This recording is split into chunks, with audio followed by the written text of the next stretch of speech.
গতকাল একটা গোলাপ গাছের চারা লাগানোর সময় ছেলে এমন একটা তুলনা করেছে যা আমার বুকের মধ্যে খচখচ করছে কাটার মতো। আমাদের বাড়ির উঠানে একটা ফাঁকা জায়গা ছিল। ভেবেছিলাম একটা গোলাপ গাছ লাগাব। গতকাল নার্সারি থেকে একটা সুন্দর লাল গোলাপের চারা কিনে এনেছি। সকালে ছেলেকে বললাম, আজ গোলাপের চারা লাগাবো। সে খুশি হয়ে বলল, আমি তোমাকে সাহায্য করব। আমরা দুজনে উঠানে গেলাম। প্রথমে একটা ভালো জায়গা খুঁজে বের করতে হবে, যেখানে সূর্যের আলো ভালো পড়ে। জায়গা ঠিক করার পর ছেলে কোদাল দিয়ে মাটি খুঁড়তে শুরু করল। আমি পাশে দাঁড়িয়ে দেখছি। মা, কতটা গভীর করব? 1.5 ফুট মতো কি মাটি খোঁড়া হয়ে গেল। আমি চারাটা নিয়ে গর্তে বসালাম। এবার মাটি দিয়ে চাপা দিতে হবে।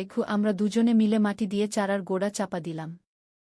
এখন পানি দিতে হবে। ছেলে পানি এনে চারার গোড়ায় ঢেলে দিল। মাটি দিয়ে নোংরা হয়ে গেছি দুজনেই। মা, এই চারাটা বড় হতে কতদিন লাগবে? আমি বললাম, বছর খানিকে ভালো গাছ হবে। ফুল আসতে আরও কিছুদিন। সে চারাটার দিকে তাকিয়ে রইল। মা, এই গাছের মতোই আমার ভালোবাসা বেড়েছে তোমার জন্য। আমি অবাক হয়ে তাকালাম। কি বলছিস? সে মাটিতে হাঁটু গেড়ে বসে চারাটা ঠিক করতে লাগল। আমার ভালোবাসাও এভাবেই ছোট থেকে বড় হয়েছে। তার হাত মাটিতে নোংরা। প্রথমে সাধারণ মায়া ছিল, এখন গভীর ভালোবাসায় পরিণত হয়েছে। আমি বুঝতে পারছিলাম না কি বলতে চাইছে। এই গাছ যেমন শিক ছড়িয়ে মাটির গভীরে পৌঁছাবে, আমার ভালোবাসাও তেমনি তোমার হৃদয়ের গভীরে পৌঁছে গেছে। তুই কি বলতে চাচ্ছিস? আমি জিজ্ঞেস করলাম। সে উঠে দাঁড়াল, মাটি ঝেড়ে হাত পরিষ্কার করল। মা, এই গাছে যখন ফুল ফুটবে, আমি তোমাকে সেই ফুল দিয়ে প্রপোজ করব। আমার হাত থেকে পানির গ্লাস পড়ে যাওয়ার উপক্রম। কিন্তু আমি আর অপেক্ষা করতে পারছি না। হঠাৎ সে আমার সামনে হাঁটু গেড়ে বসল। মাটিতে হাঁটু লেগে তার প্যান্ট নোংরা হয়ে গেল। মা, আমি তোমাকে ভালোবাসি। সকালের রোদ তার মুখে পড়েছে। শুধু মা হিসেবে নয়, একজন নারী হিসেবে আমি পিছিয়ে যেতে চাইলাম। আমি তোমার সৌন্দর্য দেখি, তোমার নারীত্ব অনুভব করি। তার চোখে জল চকচক করছে। তুই উঠ, পাগলামি করছিস কেন? আমি তাকে উঠতে বললাম। কিন্তু সে উঠল না। মা, আমি একদম গম্ভীর। আমি তোমাকে বিয়ে করতে চাই। চারার পাশে হাঁটু গেড়ে বসে আছে। আমরা নতুন জীবন শুরু করব। এই গাছের মতো মাটির গন্ধ আর সকালের রোদ সব মিলিয়ে মাথা ঘুরছিল। এই গাছ যেমন বেড়ে উঠবে, আমাদের ভালোবাসাও তেমনি বেড়ে উঠবে। আমার চোখে জল এসে গেল। মা, তুমি আমাকে বিয়ে করবে? নতুন লাগানো চারাটার দিকে তাকিয়ে আমি কিছু বলতে পারলাম না। এই গল্পটি সম্পূর্ণ শুনলে আপনাদের পানি অটোমেটিক বের হয়ে যাবে। যত দ্রুত সম্ভব হাতের কাছে টিস্যু নিয়ে বসে পড়ো। বিছানার চাদর যেন নষ্ট না হয় সেটা সম্পূর্ণ খেয়াল রাখার অনুরোধ জানিয়ে গল্পটি এখন শুরু করব। তার আগে সর্বশেষ অনুরোধ, দয়া করে এমন পানি বের করার গল্প নিয়মিত শুনতে আমাদের চ্যানেলটি সকলেই সাবস্ক্রাইব করুন। ধন্যবাদ। হ্যালো বন্ধুরা, আমার নাম নন্দিনী চৌধুরী। আমার বয়স 40 বছর। আমার স্বামীর নাম সুব্রত চৌধুরী, বয়স 43 বছর। আমাদের 2 সন্তান, রাহুল আর প্রিয়া। রাহুল 18 বছর বয়সী, কলেজে পড়ে। প্রিয়া 10 বছর বয়সী, স্কুলে যায়। গত সপ্তাহে যে ঘটনাটা আমার সাথে ঘটে গেল সেটা শুনলে আপনারা অবাক হবেন। আমি এখনও বিশ্বাস করতে পারছি না যে এমনটা হতে পারে। সবকিছু শুরু হয়েছিল আমাদের পুরানো বাড়ির ঘরোয়া রূপান্তরের সময় থেকে। আমাদের বাড়িটা আমার দাদুর আমল থেকেই আছে। প্রায় 100 বছরের পুরানো। সুব্রত অনেক দিন থেকেই বলছিল বাড়িটাকে একটু রিনোভেট করার জন্য। আমিও রাজি হয়ে গেলাম, কারণ অনেক জায়গা ভেঙে পড়েছিল, দেয়াল থেকে রং উঠে যাচ্ছিল। রাহুল খুব উৎসাহী ছিল এই কাজে। বলল, মা, আমি তোমাদের সাহায্য করব। প্রিয়াও খুশি হয়ে বলল, আমিও করব। আমি বললাম, ঠিক আছে, তোমরা ছোটখাট কাজগুলো করো। প্রথম দিন আমরা বাড়ির সব পুরানো জিনিসপত্র গুছিয়ে রাখার কাজ শুরু করলাম। অ্যাটিকে পুরানো ট্রাঙ্ক, বাক্স, আলমারি সব ছিল। রাহুল বলল, মা, এসব পুরানো জিনিস দেখতে দেখতেই না। আমি বললাম, তবু একবার দেখে নিই। হয়তো কোনো দামি জিনিস পেয়ে যেতে পারি। আমরা 3 জনে মিলে অ্যাটিকে উঠলাম। ধুলোবালিতে ভরা সব জায়গা। প্রিয়া হাঁচতে লাগল। রাহুল বলল, মা, এখানে মানুষের থাকার মতো জায়গা নেই। আমি বললাম, এখন পরিষ্কার করব। একটা কোণে খুব পুরানো একটা কাঠের ট্রাঙ্ক ছিল। সেটার উপর অনেক ধুলো জমেছে। রাহুল সেটা পরিষ্কার করে খুল। ভেতরে কিছু কাগজপত্র, পুরানো ছবি আর কয়েকটা বই ছিল। প্রিয়া বলল, মা, এসব কি? আমি কাগজগুলো দেখলাম। বেশিরভাগই দাদুর আমলের। কিন্তু একটা কাগজ দেখে আমি চমকে গেলাম। সেটা একটা পুরানো মানচিত্র। কিন্তু এমন জায়গার মানচিত্র যেটা আমি আগে কখনো দেখিনি। রাহুল কাগজটা হাতে নিয়ে বলল, মা, এটা কোথাকার ম্যাপ? আমি বললাম, জানি না তো। কাগজের উপরে একটা খুব ছোট করে লেখা ছিল, গুপ্তধনের সন্ধান। প্রিয়া উৎসাহিত হয়ে বলল, মা, এটা কি ট্রেজার হান্টের ম্যাপ? আমি হাসতে হাসতে বললাম, হতে পারে। তোমার দাদুর আমলে এরকম অনেক কিছু ছিল। রাহুল খুব মনোযোগ দিয়ে ম্যাপটা দেখতে লাগল। মা, এখানে আমাদের বাড়ির ছবিও আছে। দেখ, এই জায়গাটা কি সত্যিই আমাদের বাড়ির মতো একটা বাড়ির ছবি ছিল মানচিত্রে। আমি ম্যাপটা ভালো করে দেখলাম। এতে বিভিন্ন দিকে তীর চিহ্ন দেওয়া ছিল। একটা তীর দিয়ে দেখানো ছিল বাড়ি থেকে পূর্ব দিকে যেতে হবে। তারপর একটা বড় গাছের কাছে যেতে হবে। সেখান থেকে উত্তর দিকে 50 কদম। প্রিয়া লাফিয়ে উঠল। মা, আমরা ট্রেজার হান্ট করব। রাহুলও খুশি হয়ে বলল, হ্যাঁ মা, চল একবার খুঁজে দেখি। আমি ভাবলাম যে ওদের উৎসাহ দেখে মন্দ লাগছে না। বললাম, ঠিক আছে, একবার চেষ্টা করে দেখা যাক। পরের দিন সকালে আমরা 3 জনে মিলে ট্রেজার হান্ট শুরু করলাম। সুব্রত অফিসে গিয়েছিল। আমি ম্যাপটা হাতে নিয়ে বাড়ি থেকে বের হলাম। রাহুল আর প্রিয়া দুজনেই খুব উৎসাহিত। প্রথমে আমাদের বাড়ি থেকে পূর্ব দিকে যেতে হবে। আমাদের বাড়ির পূর্ব দিকে একটা ছোট জঙ্গল আছে। আমরা সেদিকে যেতে শুরু করলাম। প্রিয়া বলল, মা, জঙ্গলে যেতে ভয় লাগছে গু। আমি তার হাত ধরে বললাম, ভয় নেই, আমরা সবাই একসাথে আছি। রাহুল বলল, আমি আগে আগে যাব। আমরা জঙ্গলের ভেতর ঢুকলাম। পুরানো গাছপালা, লতাপাতায় ভরা। প্রায় 10 মিনিট হাঁটার পর আমরা একটা বড় বটগাছ দেখতে পেলাম। ম্যাপে যেমন দেখানো ছিল ঠিক তেমনি। প্রিয়া খুশি হয়ে বলল, মা, এটাই সেই গাছ। রাহুল বলল, এখন এই গাছ থেকে উত্তর দিকে 50 কদম যেতে হবে গু। আমরা কম্পাস দিয়ে উত্তর দিক ঠিক করে 50 কদম গুনতে শুরু করলাম। 1, 2, 3। এভাবে 50 কদম গিয়ে আমরা একটা ছোট পাহাড়ের কাছে পৌঁছালাম। ম্যাপে দেখানো ছিল যে এখানে একটা গুহা আছে। সত্যিই পাহাড়ের গায়ে একটা ছোট গুহা দেখতে পেলাম। প্রিয়া বলল, মা, এখানেই কি ট্রেজার? আমি বললাম, দেখা যাক। রাহুল মোবাইলের টর্চ জ্বালিয়ে গুহার ভেতরে ঢুকল। গুহাটা খুব বেশি গভীর ছিল না। প্রায় 10 ফুট পর একটা দেয়াল। কিন্তু সেখানে কিছুই ছিল না, শুধু কিছু পাথর আর মাটি। প্রিয়া হতাশ হয়ে বলল, মা, কিছু নেই তো? রাহুলও বলল, হয়তো আমরা ভুল জায়গায় এসেছি। আমি ম্যাপটা আবার দেখলাম। সব ঠিক তো আছে। হঠাৎ রাহুল বলল, মা, এই দেয়ালটা অন্যরকম লাগছে। সে দেয়ালটা টোকা দিল। একটা ফাঁপা আওয়াজ এল। আমি বললাম, মনে হচ্ছে এই দেয়ালের পেছনে কিছু আছে। আমরা দেয়ালটার চারপাশে খুঁজতে লাগলাম। প্রিয়া হঠাৎ বলল, মা, এখানে একটা পাথর নড়ছে। সত্যিই একটা পাথর একটু নড়ে গেল। রাহুল সেটা টেনে বের করল। পাথরটা বের করার সাথে সাথেই দেয়ালে একটা ছোট ছিদ্র দেখা গেল। সেই ছিদ্র দিয়ে ভেতরে হাত ঢুকিয়ে দেখলাম। একটা কাঠের বাক্স স্পর্শ করলাম। রাহুল উৎসাহিত হয়ে বলল, মা, কিছু একটা আছে। আমি বাক্সটা বের করে আনলাম। ছোট একটা কাঠের বাক্স, উপরে তালা দেওয়া। প্রিয়া বলল, মা, এই বাক্সেই ট্রেজার। আমি বাক্সটা নিয়ে বললাম, বাড়িতে গিয়ে খুলব। রাহুল বলল, না মা, এখানেই খুলি। আমি বললাম, তালা ভাঙ্গার জিনিস তো নেই। রাহুল তার পকেট থেকে একটা ছোট্ট হাতুড়ি বের করল। বলল, এইটা দিয়ে ভেঙে দিই। আমি বললাম, ঠিক আছে, কিন্তু সাবধানে। তালাটা ভেঙে বাক্স খুলে দেখি ভেতরে কিছু পুরানো কয়েন, একটা হীরার আংটি আর একটা চিঠি আছে। প্রিয়া খুশিতে লাফিয়ে উঠল। মা, সত্যিই ট্রেজার। আমি চিঠিটা পড়লাম। সেখানে লেখা ছিল যে এই চিঠি পড়বে সে আমার পোতাপুতির কেউ একজন হবে। এই সম্পদ তোমার পরিবারের জন্য রেখে গেলাম। কিন্তু মনে রেখো, আসল সম্পদ পরিবারের ভালোবাসা। চিঠিটার নিচে দাদুর স্বাক্ষর ছিল। আমার চোখে জল এসে গেল। রাহুল বলল, মা, প্রপিতামহ কত ভালো ছিলেন। প্রিয়াও বলল, হ্যাঁ মা, উনি আমাদের জন্য এত কিছু রেখে গেছেন। আমরা সম্পদগুলো নিয়ে বাড়িতে ফিরলাম। সুব্রত অফিস থেকে এসে সব শুনে খুব অবাক হল। বলল, এটা তো অবিশ্বাস্য।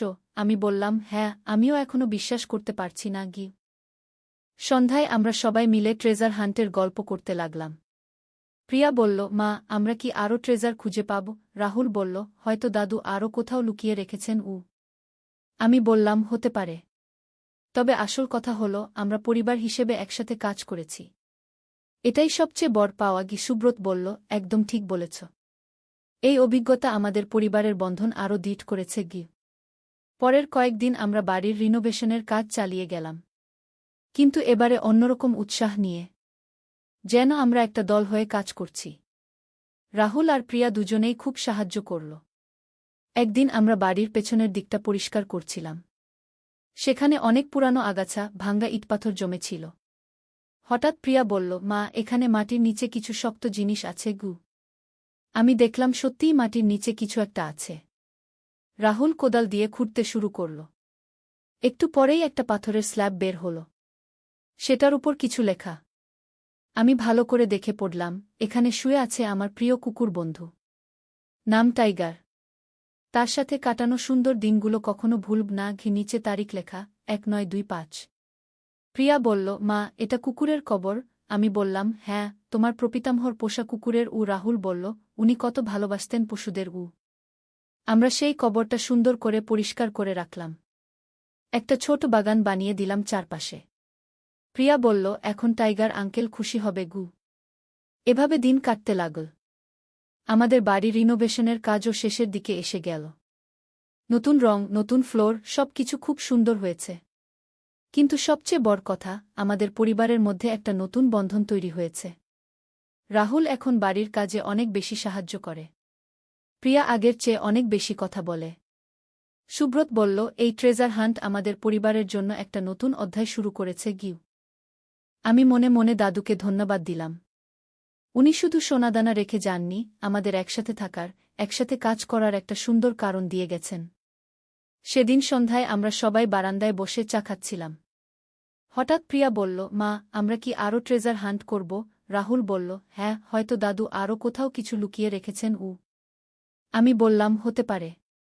তবে আমাদের প্রথমে পুরো বাড়িটা ভালো করে খোঁজ করতে হবে। সুব্রত বলল, হ্যাঁ, হয়তো আরও কোনো পুরানো কাগজপত্র পাওয়া যাবে। পরের দিন রবিবার। আমরা আবার অ্যাটিকে উঠলাম। এবারে আরও মনোযোগ দিয়ে সব জিনিস দেখতে লাগলাম। প্রিয়া বলল, মা, এই বইগুলো দেখি। আমি বললাম, হ্যাঁ, দেখো, হয়তো কোনো বইয়ের পাতায় কিছু লেখা আছে। রাহুল একটা পুরানো ডায়েরি পেল। সেটার পাতা উল্টিয়ে দেখতে লাগল। মা, এখানে দাদুর হাতের লেখা। আমি ডায়েরিটা নিয়ে পড়তে শুরু করলাম। বেশিরভাগ পাতায় দৈনন্দিন কাজকর্মের হিসাব, কিন্তু শেষের দিকে একটা পাতায় লেখা, দ্বিতীয় গুপ্তধন পুকুরের পাড়ে পুরানো আমগাছের নিচে।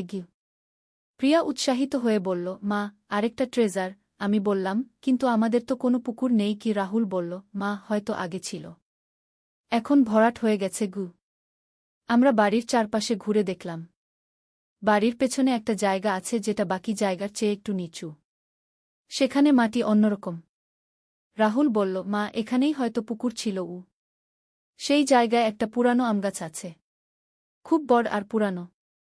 প্রিয়া বলল, মা, এই গাছেরই নিচে ট্রেজার। আমি বললাম, খোঁজ করে দেখা যাক। আমরা গাছের চারপাশে মাটি খুঁড়তে শুরু করলাম। প্রিয়া ছোট একটা কোদাল দিয়ে খুঁড়ছে, রাহুল বড় কোদাল দিয়ে। আমি হাতে করে মাটি সরাচ্ছি।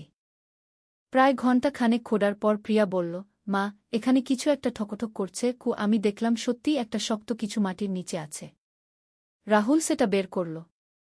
একটা ধাতুর বাক্স, আগেরটার চেয়ে বড়।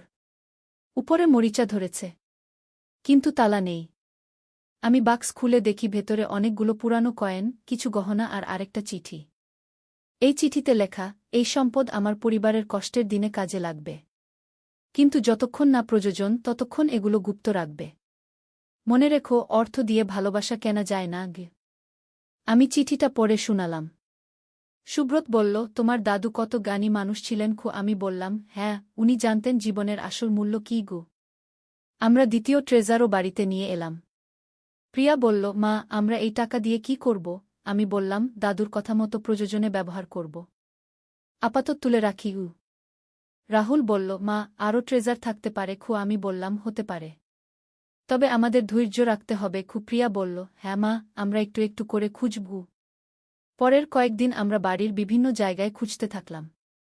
রাহুল বইয়ের পাতার ভেতর, প্রিয়া পুরানো জিনিসপত্রের মধ্যে, আর আমি দেয়ালের ফাটল আর কোণে কোণে, কিন্তু কিছুই পেলাম না। একদিন আমি রান্নাঘরে কাজ করছিলাম। হঠাৎ দেখি চুলার পাশের দেয়ালে একটা ইট একটু বেরিয়ে আছে। আমি সেটা টেনে দেখলাম। ইটটা সরে গেল। ভেতরে একটা ছোট গর্ত। সেখানে একটা কাপড়ে মোড়ানো কিছু। আমি সেটা বের করে খুলে দেখি একটা ছোট স্বর্ণের হার আর একটা চিঠি। চিঠিতে লেখা, এই হারটি তোমার দাদির। ও খুব যত্নে রাখত। এটা তুমি তোমার মেয়েকে দিও। আমার চোখে জল এসে গেল। প্রিয়াকে ডেকে বললাম, এই হারটি তোমার। প্রিয়া খুশি হয়ে হারটি গলা পড়ল। বলল, মা, এটা কত সুন্দর। এভাবে আরও কয়েকবার আমরা ছোট ছোট জিনিস পেলাম। একটা পুরানো ঘড়ি, কিছু পুরানো মুদ্রা, একটা ছোট রূপার থালা। প্রতিবার একটা করে চিঠি পেতাম দাদুর হাতে লেখা। এক সপ্তাহ পর আমরা আবার অ্যাটিকে গেলাম। এবারে আরও একটা ট্রাঙ্ক পেলাম। সেটা খুলে দেখি ভেতরে অনেক পুরানো ছবি। দাদু দাদির ছোটবেলার ছবি, আমার বাবার ছবি, আরও অনেকে। একটা ছবির পেছনে লেখা, পরিবার হচ্ছে জীবনের সবচেয়ে বড় সম্পদ। কি আরেকটা ছবিতে দাদু একটা ছোট বাচ্চাকে কোলে নিয়ে আছেন। সেটার পেছনে লেখা, আমার নাতি, আমার গর্ব। প্রিয়া ছবিগুলো দেখে বলল, মা, দাদু দাদি কত সুন্দর ছিলেন। রাহুল বলল, হ্যাঁ, আর কত খুশি দেখাচ্ছে। আমি বললাম, ওরা খুবই খুশি ছিলেন। কারণ ওদের পরিবার ছিল। আমরা সব ছবি নিয়ে এসে একটা অ্যালবাম বানালাম। প্রিয়া বলল, মা, আমরাও ছবি তুলব। আমি বললাম, হ্যাঁ, আমাদেরও পারিবারিক ছবি থাকা দরকার। সেদিন সন্ধ্যায় আমরা সবাই মিলে অনেক ছবি তুললাম। সুব্রত, আমি, রাহুল, প্রিয়া, সবাই একসাথে। প্রিয়া বলল, মা, আমাদের এই ছবিগুলো দাদুর মতো রেখে দিব। আমি বললাম, অবশ্যই। আরও কিছুদিন পর আমরা আর কোনো ট্রেজার পেলাম না। কিন্তু আমাদের ট্রেজার হান্টিং বন্ধ হয়নি। এখন আমরা প্রতি সপ্তাহে একবার করে বাড়ির কোনো না কোনো জায়গা পরিষ্কার করি, সাজাই। রাহুল এখন আমার রান্না সাহায্য করে। প্রিয়া বাগানের যত্ন নেয়। সুব্রত সন্ধ্যায় আমাদের সবার সাথে গল্প করে। আমাদের পরিবার আরও কাছাকাছি এসেছে। একদিন প্রিয়া বলল, মা, আমরা তো আসল ট্রেজার পেয়ে গেছি। আমি জিজ্ঞেস করলাম, সেটা কি? সে বলল, আমাদের পরিবারের ভালোবাসা। রাহুলও বলল, হ্যাঁ মা, দাদু যা বুঝাতে চেয়েছিলেন সেটা আমরা পেয়ে গেছি। সুব্রত বলল, একদম ঠিক। এই সময়টা আমাদের জন্য অমূল্য। আমি মনে মনে ভাবলাম, সত্যিই দাদু কত বুদ্ধিমান ছিলেন। উনি আমাদের শুধু টাকা পয়সা দেননি, আমাদের একসাথে কাজ করার, একসাথে সময় কাটানোর একটা সুন্দর উপায় দিয়ে গেছেন। এখন প্রতিদিন সন্ধ্যায় আমরা সবাই একসাথে বসি। গল্প করি, পরিকল্পনা করি। রাহুল তার কলেজের কথা বলে, প্রিয়া স্কুলের কথা বলে, সুব্রত অফিসের কথা বলে, আর আমি আমাদের এই নতুন জীবনের কথা বলি। আমাদের বাড়ি এখন আগের চেয়ে অনেক সুন্দর। শুধু রিনোভেশনের কারণে নয়, আমাদের পরস্পরের প্রতি ভালোবাসার কারণে। প্রতিটা কোণে এখন আমাদের স্মৃতি জড়িয়ে আছে। গোলাপের চারাটাও এখন বেশ বড় হয়েছে। কয়েকটা কুড়িও এসেছে। প্রিয়া প্রতিদিন সেটার যত্ন নেয়া। বলে, মা, এই গাছ আমাদের সবার ভালোবাসার মতো বেড়ে উঠছে। রাহুলও এখন আগের চেয়ে অনেক বেশি দায়িত্বশীল। পড়াশোনার পাশাপাশি বাড়ির কাজেও মন দেয়। সুব্রত অফিস থেকে এসে প্রথমেই আমাদের খোঁজ নেয়। কয়েক মাস পর একদিন আমরা আবার অ্যাটিকে গেলাম। এবারে আরও একটা চিঠি পেলাম। সেটায় লেখা, আমার প্রিয় নাতিনাতনীরা, তোমরা যদি এই চিঠি পড়ে থাক তাহলে বুঝতে পার যে তোমরা আমার সব গুপ্তধন খুঁজে পেয়েছ। কিন্তু মনে রেখো, সবচেয়ে বড় গুপ্তধন হচ্ছে তোমাদের পরস্পরের প্রতি ভালোবাসা। এই ভালোবাসা কখনো হারিও না গে। আমি চিঠিটা পড়ে শুনিয়ে দিলাম। আমাদের সবার চোখেই জল এসে গেল। প্রিয়া বলল, দাদু কত ভালো ছিলেন। রাহুল বলল, উনি আমাদের জীবনের সবচেয়ে বড় শিক্ষা দিয়ে গেছেন। এখন আমাদের ট্রেজার হান্ট শেষ। কিন্তু আমাদের পারিবারিক বন্ধন আরও শক্তিশালী হয়েছে। আমরা বুঝেছি যে জীবনের আসল সম্পদ পরিবারের ভালোবাসা। টাকা পয়সা সাময়িক, কিন্তু ভালোবাসা চিরস্থায়ী। প্রতিদিন সকালে ঘুম থেকে উঠে আমি আমাদের গোলাপ গাছটার দিকে তাকাই। সেটা এখন অনেক বড় হয়েছে। কয়েকটা সুন্দর লাল গোলাপ ফুটেছে। ফুলগুলো দেখে আমার মনে পড়ে যায় আমাদের সেই প্রথম দিনের কথা, যেদিন রাহুল তার অদ্ভুত তুলনা করেছিল। এখন আমি বুঝতে পারি যে সেই মুহূর্তে রাহুল আসলে বলতে চেয়েছিল যে একটা গাছ যেমন ভালোবাসা আর যত্নে বড় হয়, আমাদের পরিবারের বন্ধনও তেমনি প্রতিদিন শক্তিশালী হচ্ছে। সেদিন তার কথা শুনে আমি অবাক হয়েছিলাম, কিন্তু এখন বুঝতে পারি যে সে আসলে কত গভীর কথা বলেছিল। আমাদের এই পুরো অভিজ্ঞতা আমাকে শিখিয়েছে যে জীবনের সবচেয়ে বড় রহস্য হচ্ছে পরিবারের মানুষদের মধ্যকার ভালোবাসা। এই ভালোবাসা কখনো কমে না, বরং সময়ের সাথে আরও বেড়ে যায়। দাদু তার গুপ্তধনের মাধ্যমে আমাদের এই শিক্ষাই দিয়ে গেছেন। আজ সন্ধ্যায় আমরা সবাই মিলে বারান্দায় বসে আছি। গোলাপের সুগন্ধ ভেসে আসছে। প্রিয়া আমার কোলে মাথা রেখে শুয়ে আছে। রাহুল গিটার বাজাচ্ছে। সুব্রত খবরের কাগজ পড়ছে। এই মুহূর্তে আমি অনুভব করছি যে আমরা সত্যিই জীবনের সবচেয়ে বড় ট্রেজার খুঁজে পেয়েছি। সত্যের সন্ধানে একটি ইসলামিক গল্প। প্রথম অধ্যায়, সন্ধ্যার আজান। সূর্য পশ্চিম আকাশে হেলে পড়েছে। মসজিদের মিনার থেকে মধুর আজানের ধ্বনি ভেসে আসছে। একটি ছোট্ট গ্রামে নদীর পাড়ে বসে একজন যুবক গভীর চিন্তায় মগ্ন। তার মনে হাজারো প্রশ্ন ঘুরপাক খাচ্ছে। জীবনের অর্থ কি? আল্লাহর সান্নিধ্য কিভাবে পাওয়া যায়? কেন মানুষের জীবনে এত কষ্ট? যুবকটি একটি ধার্মিক পরিবারে বড় হয়েছে। তার বাবা গ্রামের ইমাম ছিলেন। ছোটবেলা থেকেই সে নামাজ কালাম শিখেছে। কোরআন তেলাওয়াত করতে পারে সুন্দর গলায়। কিন্তু তবুও মনের গভীরে একটা অতৃপ্তি থেকে যায়। মনে হয় যেন আরও কিছু জানার বাকি আছে, আরও কিছু বোঝার আছে। আজানের শেষ শব্দ মিলিয়ে গেলে যুবকটি উঠে দাঁড়ায়। মসজিদের দিকে হাঁটতে শুরু করে। পথে দেখে একজন বয়স্ক ব্যক্তি রাস্তার পাশে বসে কাঁদছেন। যুবকটি থমকে দাঁড়ায়। কাছে গিয়ে জিজ্ঞেস করে, চাচা, আপনার কি হয়েছে? কেন কাঁদছেন? বৃদ্ধ লোকটি মুখ তুলে তাকায়। তার চোখে অগ্নিস্ফুলিঙ্গ। বাবা, আমার ছেলে আজকে আমাকে ঘর থেকে বের করে দিয়েছে। বলেছে বুড়া হয়ে গেছি, এখন তার বোঝা। নিজের সন্তান আমাকে চিনতে পারল না। যুবকটির মন ভেঙে যায়। এ কেমন জামানা! সন্তান বাবাকে রাস্তায় ফেলে দেয়। সে বৃদ্ধের হাত ধরে বলে, চাচা, আপনি আমার সাথে আসুন। আজকে আমার ঘরেই থাকবেন। বৃদ্ধ অবাক হয়ে তাকায়। তুমি তো আমাকে চেন না। তবুও চেনার কি আছে? আপনি একজন মানুষ, আমিও মানুষ। আল্লাহ সবাইকে ভালোবাসেন। আর আল্লাহর সৃষ্টির সেবা করাই তো আমাদের কাজ। দ্বিতীয় অধ্যায়, রাতের ইবাদত। সেই রাতে বৃদ্ধকে নিজের ঘরে থাকার ব্যবস্থা করে দেওয়ার পর যুবকটি একা বসে থাকে। রাতের নিস্তব্ধতায় মনে হয় যেন পৃথিবীর সব শব্দ থেমে গেছে। শুধু মনের কথোপকথন চলতে থাকে। সে ভাবে, আজকে যে ঘটনাটি ঘটল, এটা কি কোনো ইশারা? আল্লাহ কি তাকে কিছু শেখাতে চাইছেন? তার মনে পড়ে হজরত রাসূল এর একটি হাদিস, যে ব্যক্তি মানুষের প্রতি দয়া করে না, আল্লাহ তার প্রতি দয়া করেন না। মাঝরাতে সে তাহাজ্জুদের নামাজে দাঁড়ায়। দীর্ঘ সিজদা আল্লাহর কাছে কান্নাকাটি করে। হে আল্লাহ, আমি তোমার পথ খুঁজছি। আমাকে সঠিক পথ দেখাও।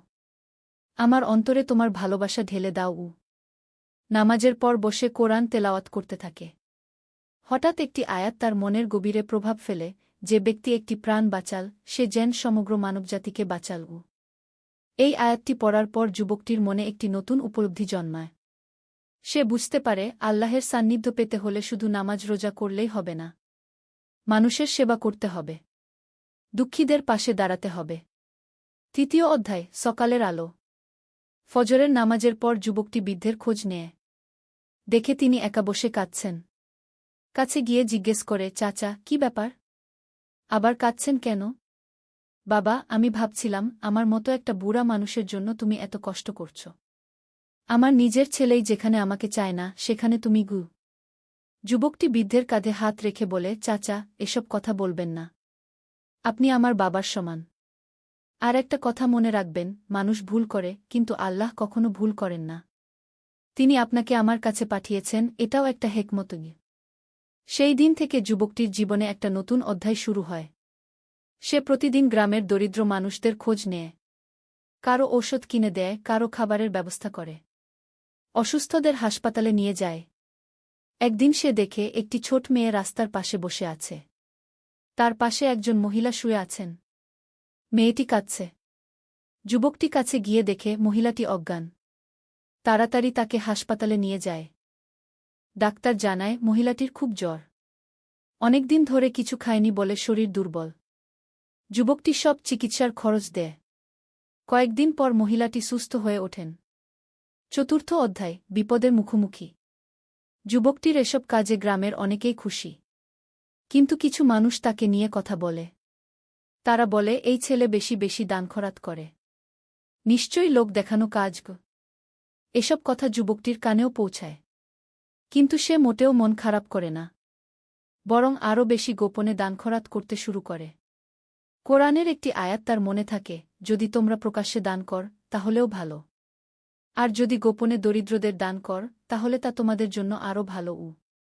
একদিন যুবকটির বাবা তাকে ডেকে বলেন, বাবা, তোর এসব কাজকর্ম দেখে আমার গর্ব হয়, কিন্তু একটা কথা মনে রাখবি, আল্লাহর রাস্তায় চলতে গেলে অনেক বিপদ আসবে।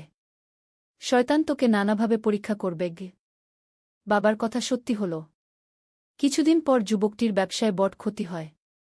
এতদিন যে টাকা দিয়ে দান খরাত করত সেই টাকাই শেষ। এখন নিজের খাওয়ার টাকা নেই। এই কঠিন সময়ে যুবকটির মনে প্রশ্ন জাগে, সে কি ভুল করেছে? আল্লাহ কি তার উপর নারাজ? একদিন রাতে সে অনেক কান্নাকাটি করে নামাজ পড়ে, আল্লাহর কাছে সাহায্য চায়। পরদিন সকালে এক আজব ঘটনা ঘটে। যে বৃদ্ধকে সে ঘরে রেখেছিল তিনি একটা থলি নিয়ে আসেন। বাবা, এই টাকা তোর। আমি সারা জীবন জমিয়ে রেখেছিলাম। তুই আমার জীবন বাঁচিয়েছিস। এখন এই টাকা তোর কাজে লাগবে। যুবকটি অবাক। চাচা, এটা আমি নিতে পারি না। এটা আপনার সারা জীবনের সঞ্চয়। বাবা, এই টাকা দিয়ে আমি কি করব? আল্লাহ তোর মাধ্যমে আমাকে বাঁচিয়েছেন। এখন তোর বিপদে আমি পাশে না থাকলে কি মুখ দেখাব আল্লাহকে? পঞ্চম অধ্যায়, স্বপ্নের ইশারা। সেই রাতে যুবকটি একটি অদ্ভুত স্বপ্ন দেখে। স্বপ্নে দেখে একটি বিশাল বাগানের মধ্যে সে হাঁটছে। চারদিকে ফুলের সুগন্ধ, পাখির কিচিরমিচির শব্দ। হঠাৎ একটি উজ্জ্বল আলো দেখা দেয়।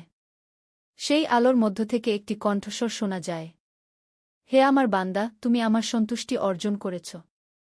তোমার মনে যে প্রশ্ন তার উত্তর আমি দেব, কিন্তু তার আগে তোমাকে আরও কঠিন পরীক্ষার মুখোমুখি হতে হবে। আরও পরীক্ষা? আমি কি যথেষ্ট কষ্ট পাইনি? বিশ্বাস রাখ, প্রতিটি কষ্টের পেছনে হেকমত আছে। তুমি এখন যে পথে আছো এটাই সঠিক পথ। হাল ছেড়ো না। স্বপ্ন থেকে জেগে যুবকটির মনে অদ্ভুত প্রশান্তি। সে বুঝতে পারে এটা কোনো সাধারণ স্বপ্ন নয়। আল্লাহ তাকে কিছু বুঝিয়েছেন। পরদিন থেকে সে আবার তার কাজ শুরু করে। বৃদ্ধের দেওয়া টাকা দিয়ে আরও বেশি মানুষের সেবা করে।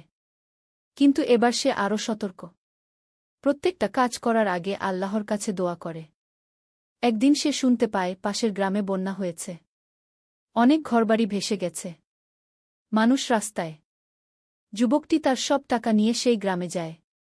3 দিন ধরে বন্যার্তদের সেবা করে, খাবার বিতরণ করে, অসুস্থদের ডাক্তার দেখায়। ষষ্ঠ অধ্যায়, মহাপরীক্ষা। বন্যার্তদের সেবা করে ফিরে আসার পর যুবকটি অসুস্থ হয়ে পড়ে। 3 দিন ভেজা কাপড়ে থাকার ফলে তার ঠান্ডা লেগেছে, জ্বরও এসেছে। কিন্তু ডাক্তার দেখানোর টাকা নেই। এই অবস্থায় একদিন রাতে তার অবস্থা খারাপ হয়ে যায়।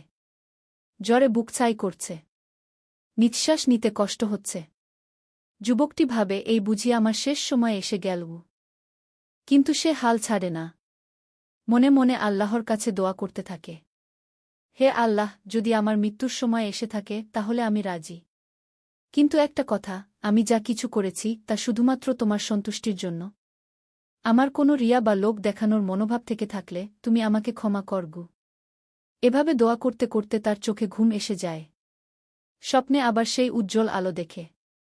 এবার আলোর মধ্য থেকে কণ্ঠস্বর শোনা যায়, তুমি পরীক্ষায় পাস করেছ। তোমার অন্তর খাঁটি। এখন তোমার কাজ বাড়ানোর সময় এসেছে। সপ্তম অধ্যায়, নতুন শুরু।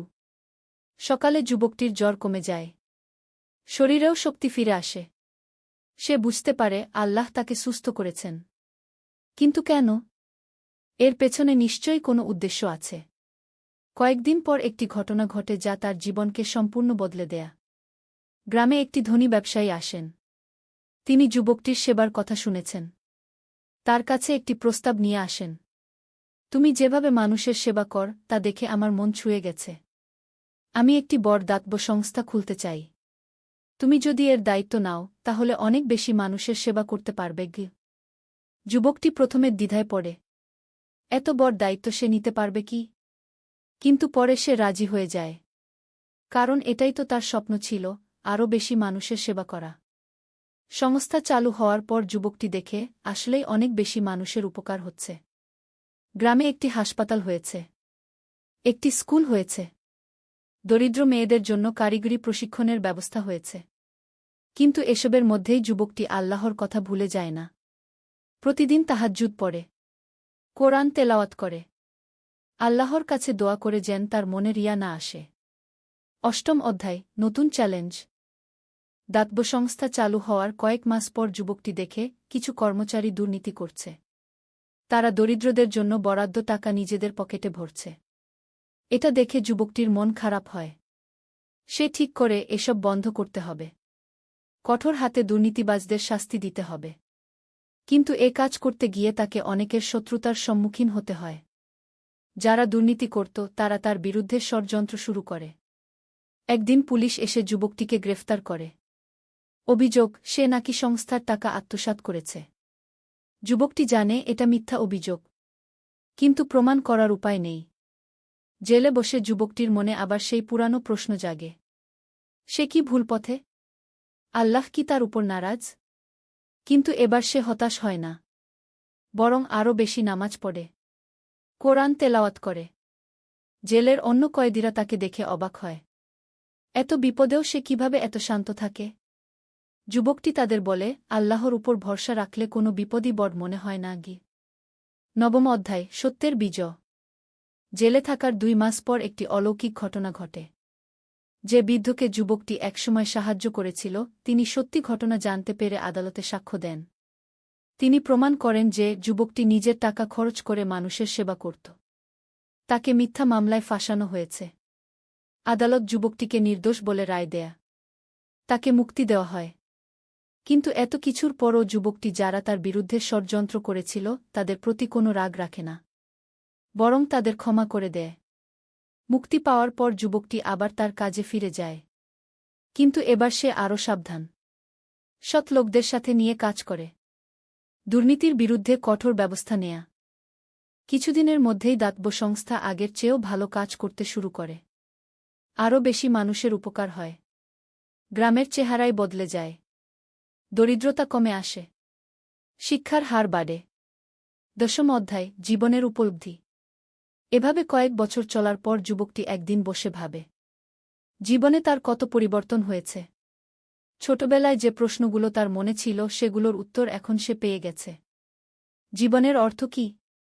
সেবা করা, মানুষের উপকার করা, আল্লাহর সৃষ্টির প্রতি ভালোবাসা দেখানো। আল্লাহর সান্নিধ্য কিভাবে পাওয়া যায়?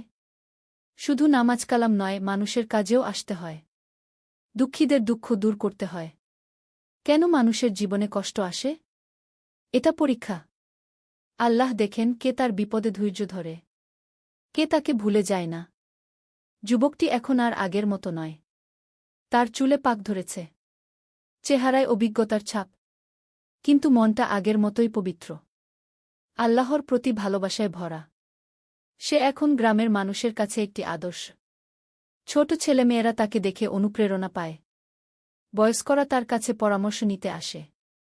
একাদশ অধ্যায়, নতুন প্রজন্মের দায়িত্ব। একদিন যুবকটি, এখন আর যুবক নয় মধ্যবয়স্ক, দেখে গ্রামের কয়েকটি তরুণ তার কাছে এসেছে। তারা বলে, চাচা, আমরাও আপনার মতো মানুষের সেবা করতে চাই। কিন্তু কোথা থেকে শুরু করব? এই প্রশ্ন শুনে তার মনে পড়ে যায় নিজের যুবকালের কথা। সেও তো একসময় এমনি হাঁটতে বেরিয়েছে, পথ খুঁজেছে। সে তরুণদের বলে, তোমরা প্রথমে নিজেদের অন্তর পরিষ্কার কর, নামাজ কালাম ঠিক রাখ, তারপর চোখ খুলে চারপাশে তাকাও। দেখবে হাজারো মানুষের সাহায্যের প্রয়োজন। ছোট থেকে শুরু কর। একটি মানুষের উপকার কর, আল্লাহ তোমাদের আরও সুযোগ দেবেন গু। তরুণরা তার কথা মনোযোগ দিয়ে শোনে। তারা একটি দল গঠন করে। নাম দেয় কুসেবা সংঘও। প্রতি শুক্রবার তারা গ্রামের দরিদ্র পরিবারগুলোর খোঁজ নেয়।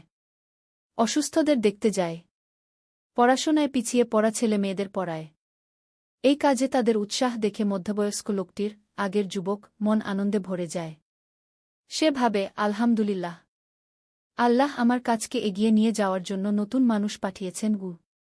দ্বাদশ অধ্যায়, পরীক্ষার নতুন রূপ। কিন্তু জীবনে পরীক্ষা কখনো শেষ হয় না। মধ্যবয়স্ক লোকটির উপর এসে পড়ে নতুন বিপদ। তার স্ত্রী গুরুতর অসুস্থ হয়ে পড়েন। ক্যান্সার ধরা পড়েছে। ডাক্তাররা বলছে অপারেশন করাতে হবে। কিন্তু খরচ অনেক। এতদিন সে অন্যদের সাহায্য করেছে। এখন নিজের সময় এলে সে কি করবে? দাতব্য সংস্থার টাকা তো নিজের কাজে ব্যবহার করা যায় না। এই কঠিন সময়ে তার মনে হতাশা আসে। কিন্তু সে আল্লাহর উপর ভরসা রাখে। প্রতিদিন তাহাজ্জুদে উঠে স্ত্রীর সুস্থতার জন্য দোয়া করে। একদিন অলৌকিক ঘটনা ঘটে। যে তরুণদল সে গড়েছিল তারা সবাই মিলে অপারেশনের টাকা সংগ্রহ করে। শুধু তারাই নয়, গ্রামের সব মানুষ যার যা সাধ্য সেই অনুযায়ী সাহায্য করে। চাচা, আপনি আমাদের সবার বাবার মতো। আপনার বিপদে আমরা পাশে না থাকলে কেমন হয়? তরুণদের এই কথা শুনে তার চোখে জল এসে যায়। অপারেশন সফল হয়। স্ত্রী সুস্থ হয়ে ওঠেন। এই ঘটনার পর লোকটি আরও গভীরভাবে উপলব্ধি করে, দেওয়াতেই পাওয়া। সে যা দিয়েছিল, আল্লাহ তার চেয়েও বেশি ফিরিয়ে দিয়েছেন। 13 অধ্যায়, জ্ঞানের সন্ধান। স্ত্রী সুস্থ হওয়ার পর লোকটি ভাবে তাকে আরও জ্ঞান অর্জন করতে হবে। শুধু সেবা করলেই হবে না, মানুষকে সঠিক পথও দেখাতে হবে। সে দিনই ইলম অর্জনের জন্য শহরের একটি মাদ্রাসায় ভর্তি হয়। সেখানে কোরআন হাদিসের গভীর অধ্যয়ন করে। আরবি ভাষা শেখে। ইসলামের ইতিহাস পড়ে। মাদ্রাসায় তার সাথে পরিচয় হয় এক বয়স্ক আলেমের সাথে। তিনি লোকটির আন্তরিকতা দেখে খুশি হন। একদিন বলেন, তুমি ঠিক পথে আছ। কিন্তু মনে রেখ, জ্ঞান অর্জনের উদ্দেশ্য হতে হবে আল্লাহর সন্তুষ্টি। যদি লোক দেখানোর জন্য বা নিজেকে বড় প্রমাণ করার জন্য জ্ঞান অর্জন কর, তাহলে সেই জ্ঞান তোমার জন্য অভিশাপ হবে। এই কথা শুনে লোকটি আরও সতর্ক হয়ে যায়। সে আল্লাহর কাছে দোয়া করে যেন তার মনে অহংকার না আসে। 2 বছর অধ্যয়নের পর সে গ্রামে ফিরে আসে। এখন তার জ্ঞানের সাথে সাথে বাস্তব অভিজ্ঞতাও আছে। সে গ্রামে একটি ছোট মক্তব খোলে। ছেলেমেয়েদের কোরআন শেখায়। বড়দের ইসলামের প্রকৃত শিক্ষা দেয়। তার শিক্ষায় কোনো কঠোরতা নেই। সবকিছু ভালোবাসা আর দয়ার সাথে বোঝায়। ফলে মানুষ তার কাছ থেকে ইসলাম শিখতে আগ্রহী হয়। 14 অধ্যায়, বিশ্বাসের দ্বন্দ্ব। একদিন গ্রামে একটি অন্য ধর্মের পরিবার আসে। তাদের ধর্মীয় বিশ্বাস আলাদা। গ্রামের কিছু মানুষ তাদের নিয়ে নেগেটিভ কথাবার্তা বলতে শুরু করে। লোকটি এই অবস্থা দেখে চিন্তিত হন। সে মনে করে ইসলাম তো সকল মানুষের প্রতি দয়া আর ভালোবাসার শিক্ষা দেয়, কাউকে ঘৃণা করার শিক্ষা দেয় না। সে সিদ্ধান্ত নেয় নতুন পরিবারটির সাথে দেখা করার। তাদের বাড়িতে গিয়ে দেখে তারা খুবই ভালো মানুষ, সৎ, পরিশ্রমী। তাদের সাথে কথা বলে বুঝতে পারে তারা শুধু ধর্মের দিক থেকে আলাদা, মানবিক গুণাবলীর দিক থেকে একই। লোকটি তাদের সাথে বন্ধুত্ব করে। তাদের যখন কোনো সাহায্যের প্রয়োজন হয় সে এগিয়ে যায়। এই দেখে গ্রামের অন্য মানুষেরা অবাক হয়। একদিন কেউ তাকে জিজ্ঞেস করে, আপনি তো মুসলমান, তাহলে অন্য ধর্মের মানুষদের এত সাহায্য করেন কেন? লোকটি হেসে উত্তর দেয়, ইসলাম আমাকে শিখিয়েছে সকল মানুষকে ভালোবাসতে। কোরআনে আল্লাহ বলেছেন, তোমরা মানুষের মধ্যে ন্যায় বিচার কর। এখানে শুধু মুসলমানদের কথা বলা হয়নি, সকল মানুষের কথা বলা হয়েছে। তার এই আচরণ দেখে গ্রামের মানুষেরা ইসলামের প্রকৃত সৌন্দর্য উপলব্ধি করে। তারা বুঝতে পারে সত্যিকারের ধার্মিক মানুষ কেমন হয়। 15 অধ্যায়, প্রজ্ঞার ফসল। বছরের পর বছর এভাবে কাটানোর পর লোকটি এখন একজন জ্ঞানী ব্যক্তিতে পরিণত হয়েছেন। তার চুল পেকে গেছে। চেহারায় প্রজ্ঞার ছাপ। কিন্তু মনটা এখনও তরুণের মতো উৎসাহী। গ্রামের মানুষ যে কোনো সমস্যায় তার কাছে আসে। সে ধৈর্য ধরে সবার কথা শোনে। কোরআন হাদিসের আলোকে সমাধান দেয়। কিন্তু কখনো কাউকে জোর করে কিছু মানতে বলে না। তার একটি নিয়ম আছে। প্রতিদিন সকালে উঠে তাহাজ্জুদ পড়ার পর একটু বসে আত্মপর্যালোচনা করেন। নিজের কাজকর্ম নিয়ে চিন্তা করেন। কোথাও কোনো ভুল হয়েছে কি না দেখেন।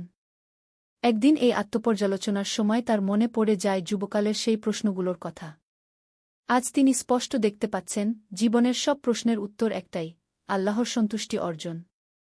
আর আল্লাহর সন্তুষ্টি অর্জনের পথও একটাই, তার সৃষ্টির সেবা করা, নিজেকে পবিত্র রাখা, সৎ থাকা, মানুষের কল্যাণে কাজ করা।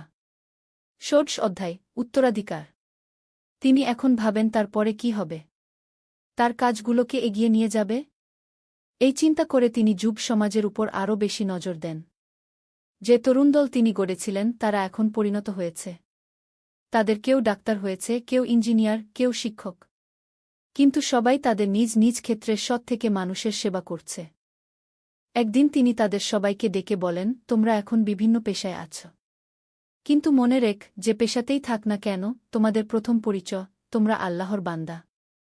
দ্বিতীয় পরিচয়, তোমরা মানবতার সেবক। তরুণরা তার কথায় অনুপ্রাণিত হয়। তারা প্রতিজ্ঞা করে, তারা যে যেখানেই থাকুক না কেন, মানুষের কল্যাণে কাজ করে যাবে। ডাক্তার হওয়া ছেলেটি বলে, চাচা, আমি দরিদ্রদের বিনা পয়সায় চিকিৎসা করব। ইঞ্জিনিয়ার হওয়া ছেলেটি বলে, আমি গ্রামাঞ্চলে রাস্তাঘাট, স্কুল কলেজ তৈরি করব। শিক্ষক হওয়া মেয়েটি বলে, আমি দরিদ্র পরিবারের মেয়েদের বিনা পয়সায় পড়াব। এসব শুনে বৃদ্ধের মন আনন্দে ভরে যায়। তিনি বুঝতে পারেন তার জীবনের কাজ সফল হয়েছে।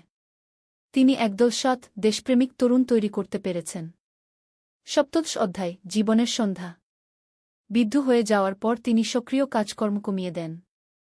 বেশিরভাগ সময় ইবাদত বন্দেগীতে কাটান। কোরআন তেলাওয়াত করেন। হাদিস অধ্যয়ন করেন। তরুণদের পরামর্শ দেন। তার স্ত্রী তাকে একদিন বলেন, আপনি সারা জীবন অন্যদের সেবা করেছেন। এখন একটু নিজের জন্য সময় দিন গো।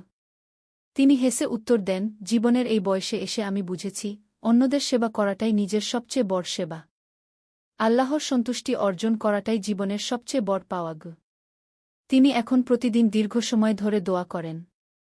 নিজের জন্য, পরিবারের জন্য, গ্রামবাসীর জন্য, দেশের জন্য, সমগ্র মুসলিম উম্মাহর জন্য।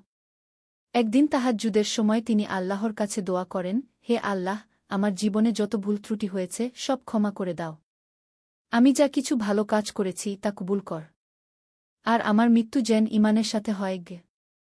অষ্টাদশ অধ্যায়, শেষ পরীক্ষা। জীবনের শেষ দিকে এসে তার আরেকটি বড় পরীক্ষার সম্মুখীন হতে হয়। তার প্রিয় নাতি, যাকে সে খুব আদর করত, এক দুর্ঘটনায় মারা যায়। এই শোকে তিনি প্রায় ভেঙে পড়েন। কিন্তু ঈমানের জোরে নিজেকে সামলে নেন। তিনি মনে করেন, এটাও আল্লাহর পরীক্ষা। দেখা হচ্ছে তিনি কতটা ধৈর্যশীল। নাতির মৃত্যুর পর তিনি আরও বেশি আল্লাহমুখী হয়ে যান। দুনিয়ার মোহ আরও কমে আসে। মনে হয় যেন আখেরাত তার কাছাকাছি চলে এসেছে। কিন্তু তবুও তিনি মানুষের সেবা বন্ধ করেন না। যতদিন শরীরে শক্তি আছে ততদিন তিনি মানুষের কাজে আসতে থাকেন। একদিন এক তরুণ তার কাছে এসে বলে, চাচা, আপনার এত বয়স হয়েছে, এখনও কেন এত কাজকর্ম করেন? তিনি উত্তর দেন, বাবা, আল্লাহ যতদিন আমাকে এই পৃথিবীতে রেখেছেন ততদিন তার সৃষ্টির সেবা করাই আমার কর্তব্য। আর কাজ করতে করতেই মৃত্যু হোক, এটাই আমার চাওয়াগে। ঊনবিংশ অধ্যায়, আল্লাহর ডাক। তিনি এখন প্রায় স্বপ্নে আখেরাতের কথা দেখেন। জান্নাতের সুন্দর বাগানের স্বপ্ন দেখেন। হুর-গিলমানদের দেখেন। আল্লাহর সন্তুষ্টির অনুভব করেন। একদিন রাতে তাহাজ্জুদ পড়ার সময় তিনি একটি বিশেষ স্বপ্ন দেখেন। স্বপ্নে দেখেন একজন সুন্দর ফেরেশতা তার কাছে এসে বলছে, আল্লাহ আপনার সাথে খুশি। তিনি আপনাকে তার কাছে ডাকছেন গু। স্বপ্ন থেকে জেগে তিনি বুঝতে পারেন তার মৃত্যুর সময় ঘনিয়ে এসেছে। কিন্তু ভয় নেই, বরং এক ধরনের আনন্দ অনুভব করেন। পরদিন সকালে তিনি পরিবারের সবাইকে ডেকে বলেন, আমার মনে হচ্ছে আমার সময় এসে গেছে। তোমরা আমার জন্য দুঃখ করো না। আমি আল্লাহর কাছে যাচ্ছি। পরিবারের সবাই কেঁদে ফেলে। কিন্তু তিনি হাসি মুখে বলেন, কাঁদো না। মৃত্যু তো সত্য। সবাইকে একদিন যেতে হবে। আমি আল্লাহর রহমতে আশাবাদী গু। বিংশ অধ্যায়, বিদায়ের আগে। মৃত্যুর কয়েকদিন আগে তিনি গ্রামের সবাইকে ডেকে পাঠান। তার জীবনের শেষ উপদেশ দিতে চান। ভাই বোনেরা, আমি সারা জীবন তোমাদের ভালোবেসেছি। তোমাদের সেবা করার চেষ্টা করেছি। এখন আমার শেষ কথা শোন। প্রথম কথা, আল্লাহকে ভয় কর। তার হুকুম মেনে চল। দ্বিতীয় কথা, মানুষকে ভালোবাস।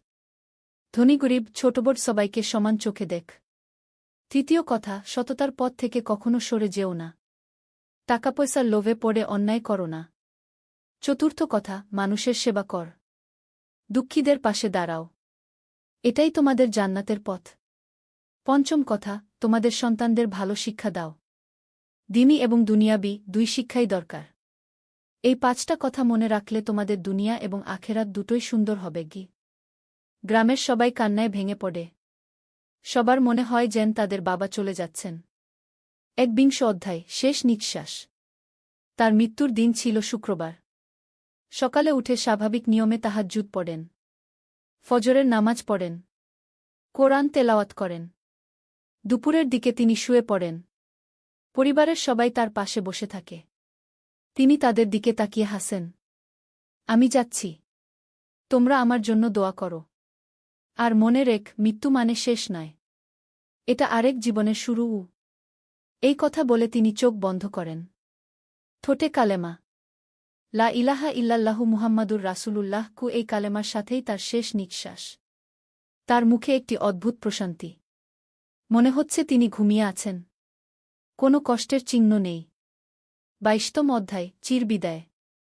তার মৃত্যুর খবর চারদিকে ছড়িয়ে পড়ে। গ্রামের মানুষ তো বটেই, পাশের গ্রাম থেকেও মানুষ এসে জড়ো হয়। সবার চোখে পানি। জানাজার নামাজে হাজার হাজার মানুষ অংশ নেয়।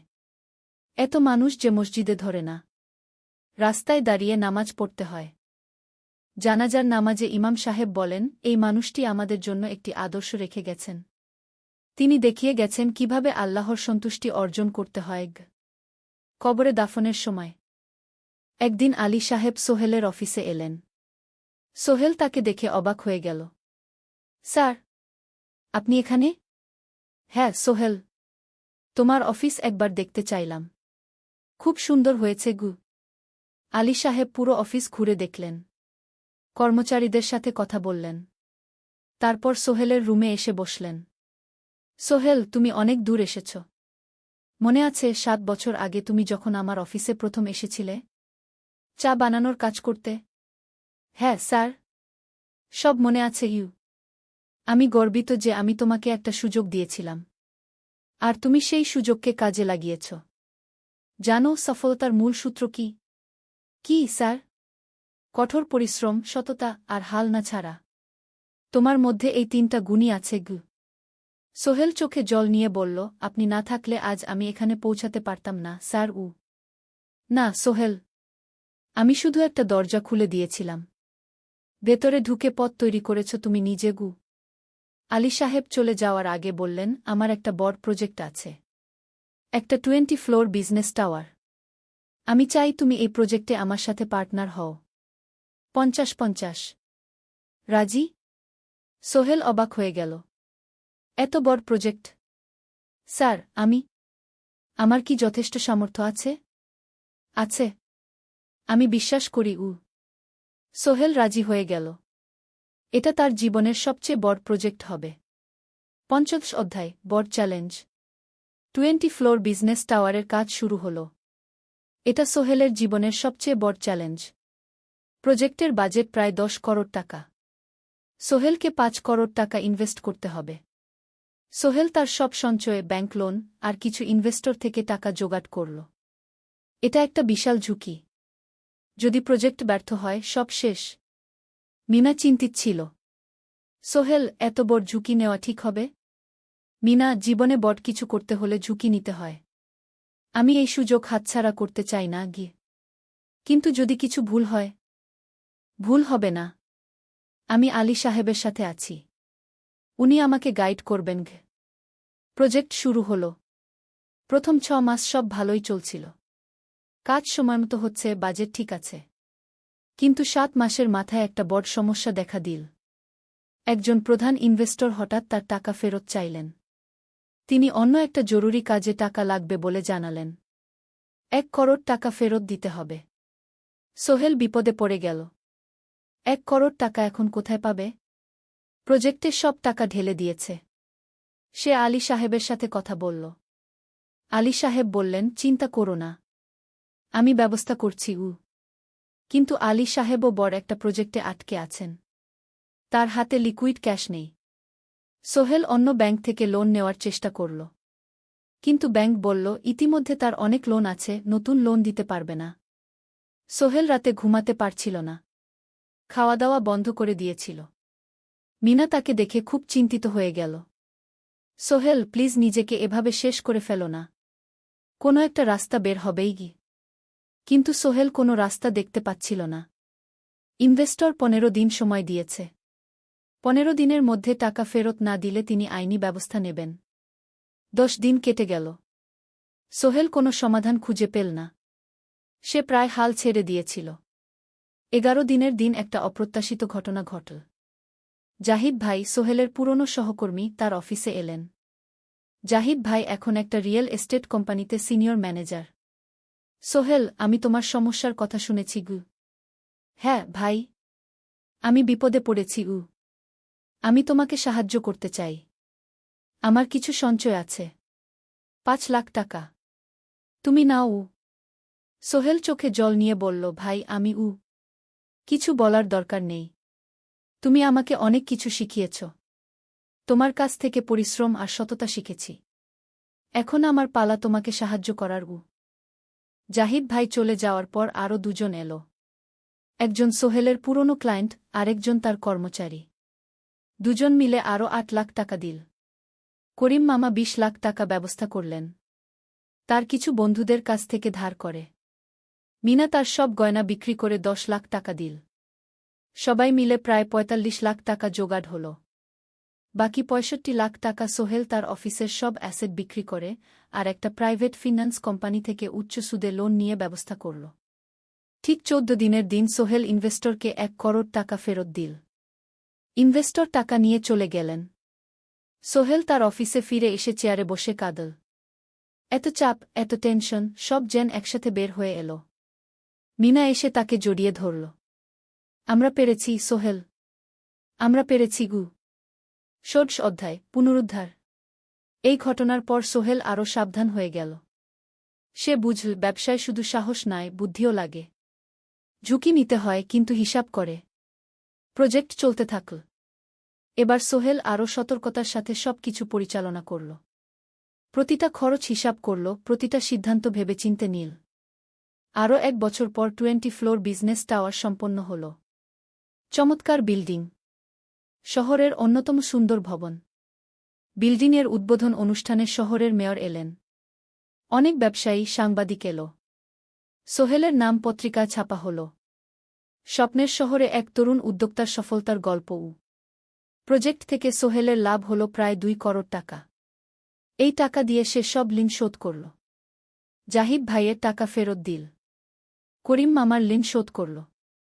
যারা সাহায্য করেছিল সবাইকে টাকা ফেরত দিল।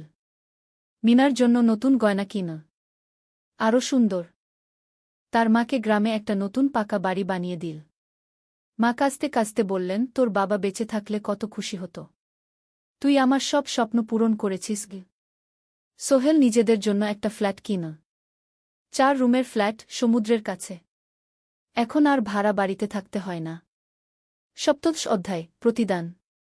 সোহেল এখন একজন প্রতিষ্ঠিত উদ্যোক্তা। কিন্তু সে তার শেখ ভোলেনি। যে গ্রাম থেকে সে এসেছে, যারা তাকে সাহায্য করেছে, কাউকেই ভোলেনি। সে তার গ্রামে একটা স্কুল বানিয়ে দিল। সোহেল ফাউন্ডেশন স্কুল কো গরিব ছেলেমেয়েরা ফ্রিতে পড়তে পারবে। ভালো শিক্ষক নিযোগ দিল।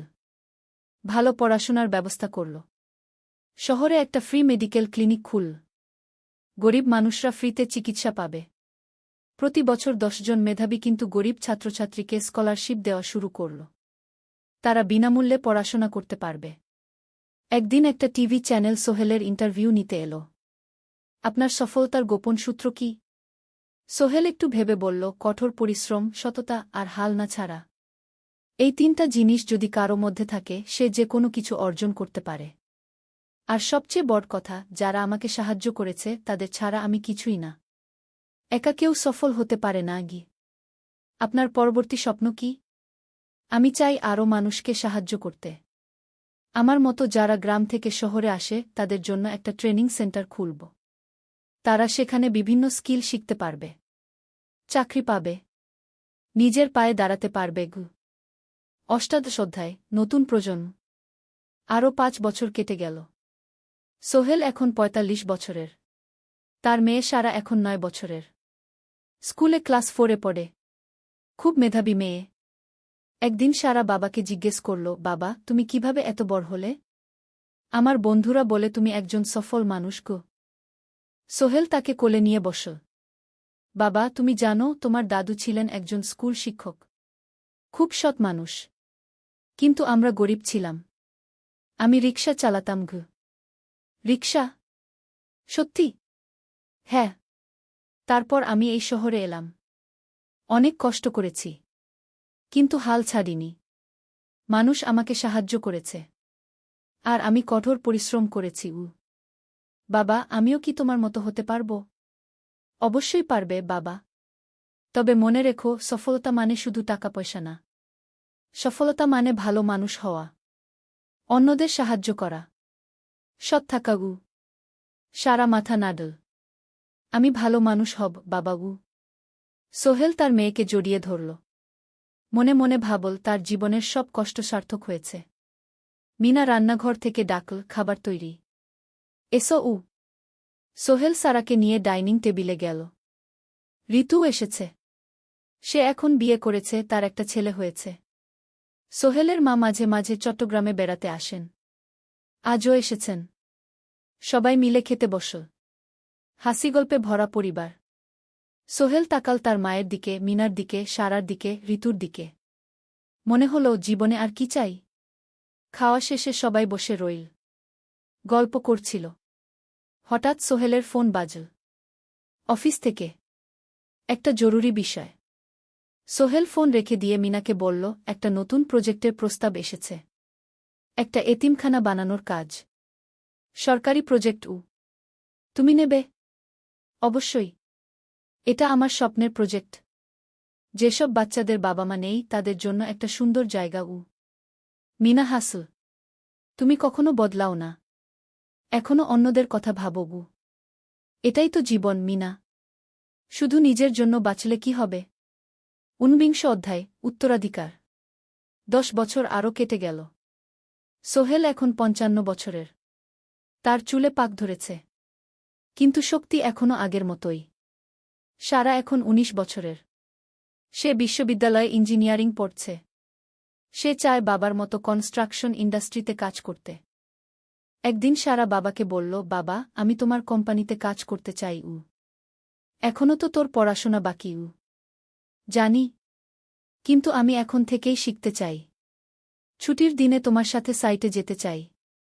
দেখতে চাই কিভাবে কাজ হয়। সোহেল খুশি হয়ে গেল। তার মেয়ে তার পথ অনুসরণ করতে চায়। ঠিক আছে। কিন্তু শর্ত হল, তোকে সবকিছু নিজ থেকে শিখতে হবে।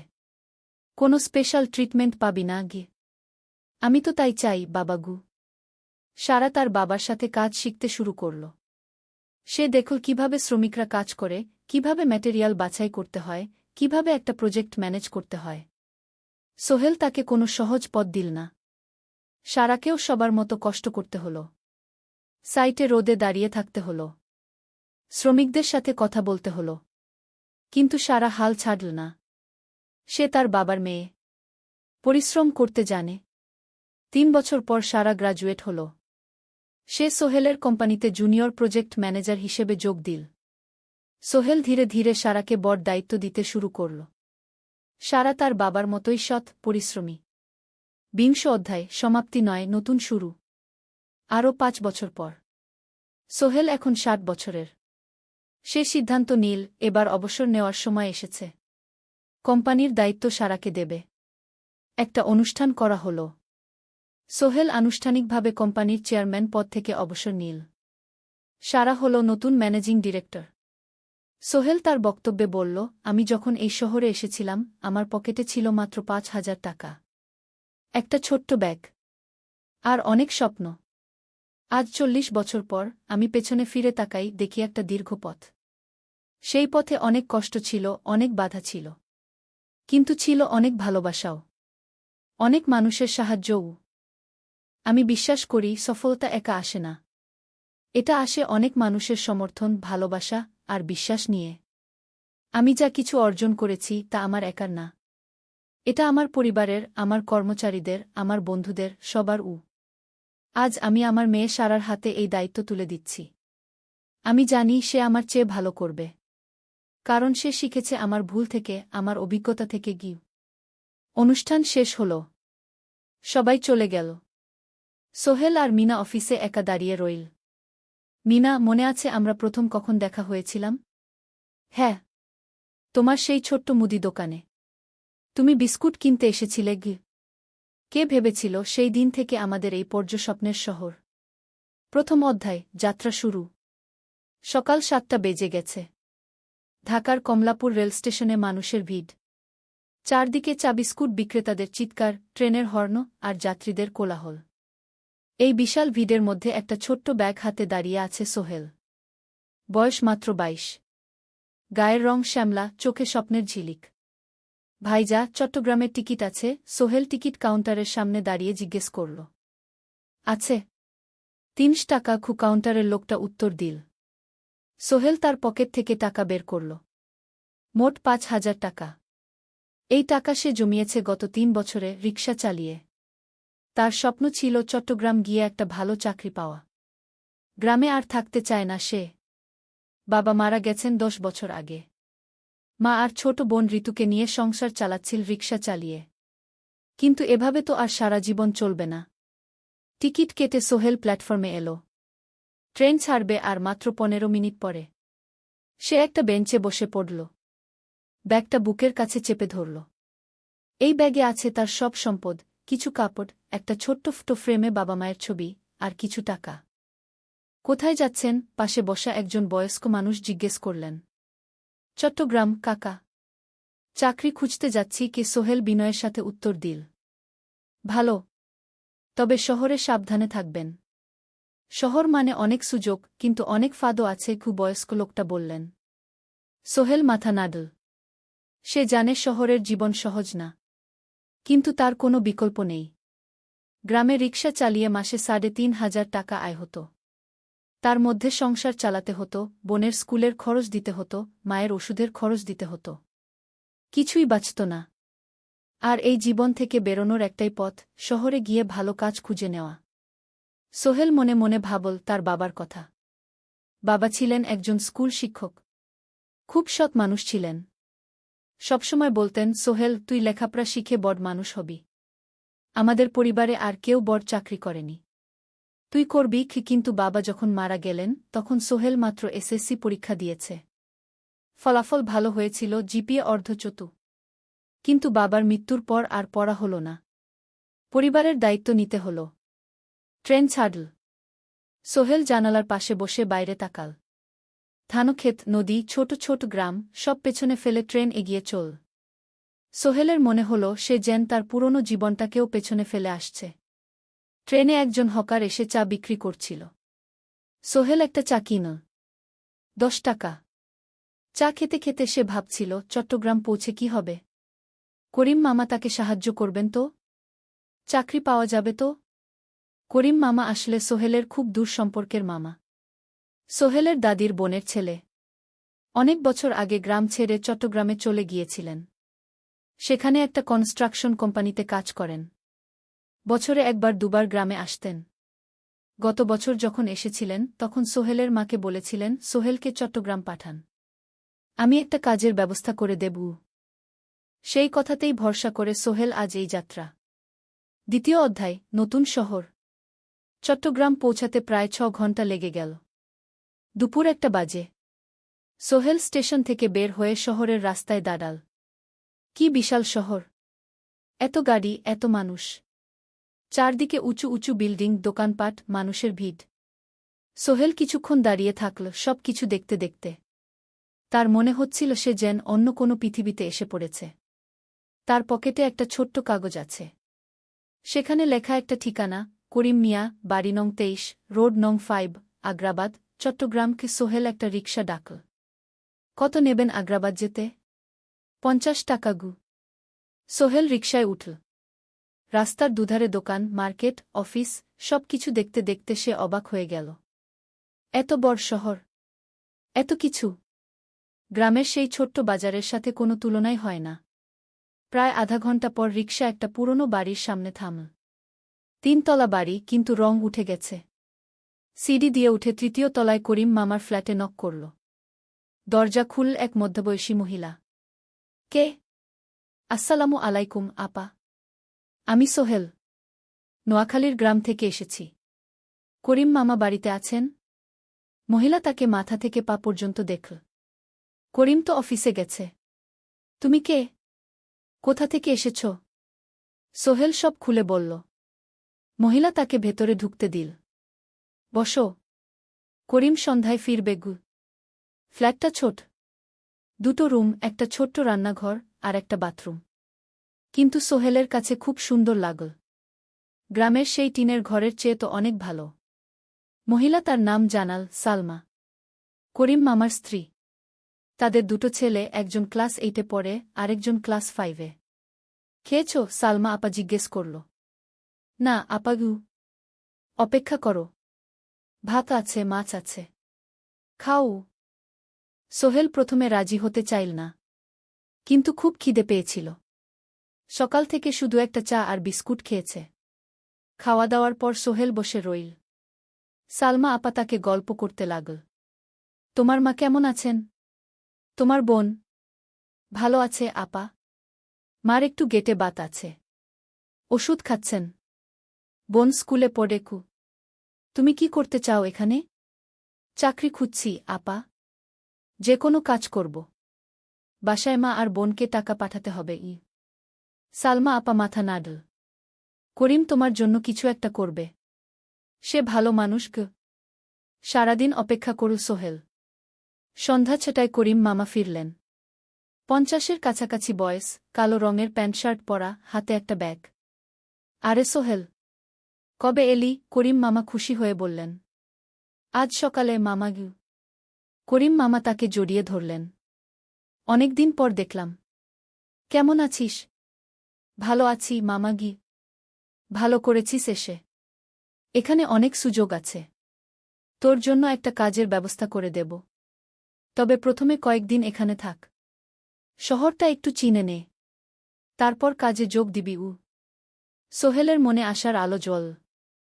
সে ভাবল হয়তো তার ভাগ্য এবার পাল্টাবে। 3য় অধ্যায়, প্রথম চাকরি। 1 সপ্তাহ পরে করিম মামা সোহেলকে তার কোম্পানিতে নিয়ে গেলেন। কোম্পানির নাম আলামিন কনস্ট্রাকশন।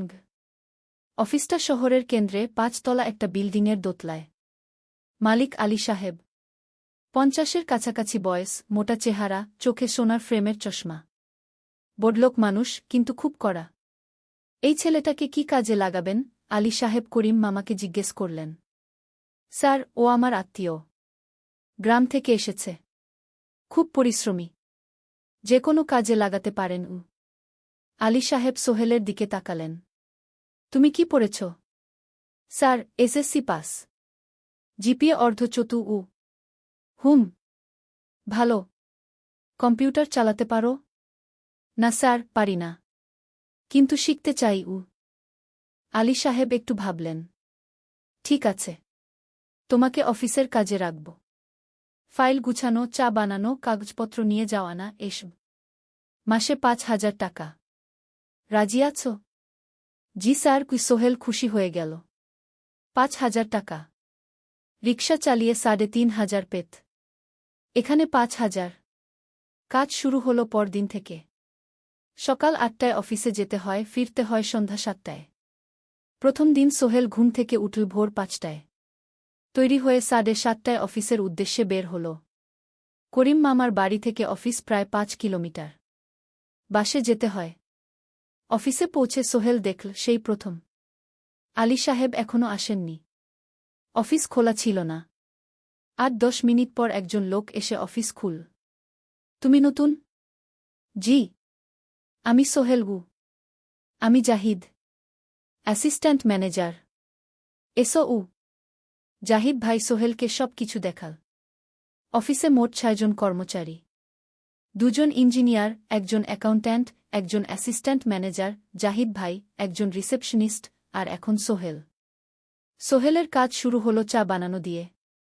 তারপর অফিস পরিষ্কার করা, ফাইল গুছানো, কাগজপত্র এক জায়গা থেকে আরেক জায়গায় নিয়ে যাওয়া। কাজ কঠিন না, কিন্তু সারাদিন দৌড়ঝাঁপ করতে হয়।